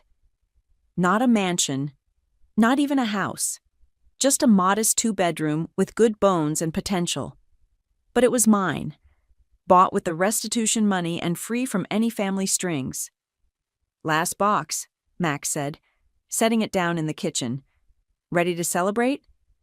Before I could answer, my phone buzzed. Christine. Turn on Channel 7, she said without preamble. They're covering the sentencing. I flipped on the TV. There were my parents leaving the courthouse. The headline scrolled, "Local couple sentenced in family fraud case. 6 months house arrest, 5 years probation, full restitution required." "They're selling the house," Christine continued. "It goes on the market tomorrow." "Where will they live?" "A rental. 1-bedroom apartment." She paused. "Seiji moved to Arizona. Apparently, she's trying to rebuild her influencer career under a new name." I switched off the TV. "Good luck with that. The internet never forgets." Speaking of which, your Reddit post hit 1 million views. People are calling it the family fraud saga that changed how we talk about financial abuse. Max opened a bottle of champagne, the pop echoing through my empty new living room. "To justice," he said, handing me a glass. "And boundaries," I added. My phone lit up again. A message from Spencer. "Found more tapes. Want them?" "No," I typed back. "I have everything I need." Christine was still talking. "The DA wants to use your case as a precedent for other financial abuse cases. Would you be willing to—" A knock at the door cut her off. Through the peephole, I saw Mom. "I have to go," I told Christine, then turned to Max. "I need to do this alone." He squeezed my hand and disappeared into the bedroom. I opened the door. Mom looked smaller somehow, her designer clothes replaced with department store basics. "Harper," she whispered, "please." "Why are you here?" "We're selling the house. I thought, maybe you'd want some of your old things." "I don't want anything from that house." She pulled out a small box. "Not even this?" Inside was my childhood journal. The one with the entry about being strong, while Seiji was sensitive. "I read it," she said. "All of it. Every entry where you wrote about feeling less loved, less valued." Her voice cracked. "We did that to you. We made our daughter feel worthless." "Save the tears, Mom. The cameras aren't here. I deserve that." She set the box down. "I deserve all of it. The shame, the bankruptcy, losing our home." She met my eyes. "Losing you. You didn't lose me," I said quietly. "You sold me. Piece by piece, dollar by dollar. Can we ever fix this?" I thought about the tapes, the stolen inheritance, the forged documents, the years of lies. "No," I said finally. "Some things can't be fixed. They can only be finished." She nodded slowly. "Your father wanted to come, but he's under house arrest." "Yes." She turned to leave, then stopped.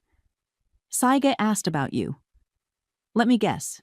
She needs money?" Mom flinched. "She's struggling. Her sponsors all dropped her. Her followers—" "Welcome to consequences." I started closing the door. "Goodbye, Mom." "Harper, wait." She pulled out an envelope. "Your grandmother, she left you a letter with the college fund. We hid this too. I'm sorry." I took the envelope, unopened after all these years. "I hope someday," she started. "Don't." I met her eyes one last time. "Just don't." After she left, I opened my laptop and started typing. "Dear Reddit, you followed my story of family fraud and favoritism. Here's the final chapter. Justice doesn't always mean reconciliation. Sometimes it means learning to live without the people who hurt you. Max emerged from the bedroom. You okay? Better than okay. I showed him my grandmother's letter. Inside was a simple message. Dear Harper, remember, your strength is not an excuse for their weakness. Love, Grandma Margaret. I pinned the letter to my new condo's wall. My first decoration. My phone buzzed. A text from Christine. DA's office called. They're opening 3 similar cases thanks to your story. You started something important. I looked around my new home. Empty, but full of possibility. No guilt, no manipulation, no golden child casting shadows. Just me, my truth, and a future I could finally call my own. I added one last line to my Reddit post. P.S. To anyone being financially abused by family, your strength isn't their ATM. Your independence isn't their excuse. Your story matters. Tell it. Then I closed my laptop, picked up my champagne, and toasted to new beginnings. Some family trees need pruning to grow stronger. I'd cut away the rot, and now I could finally bloom.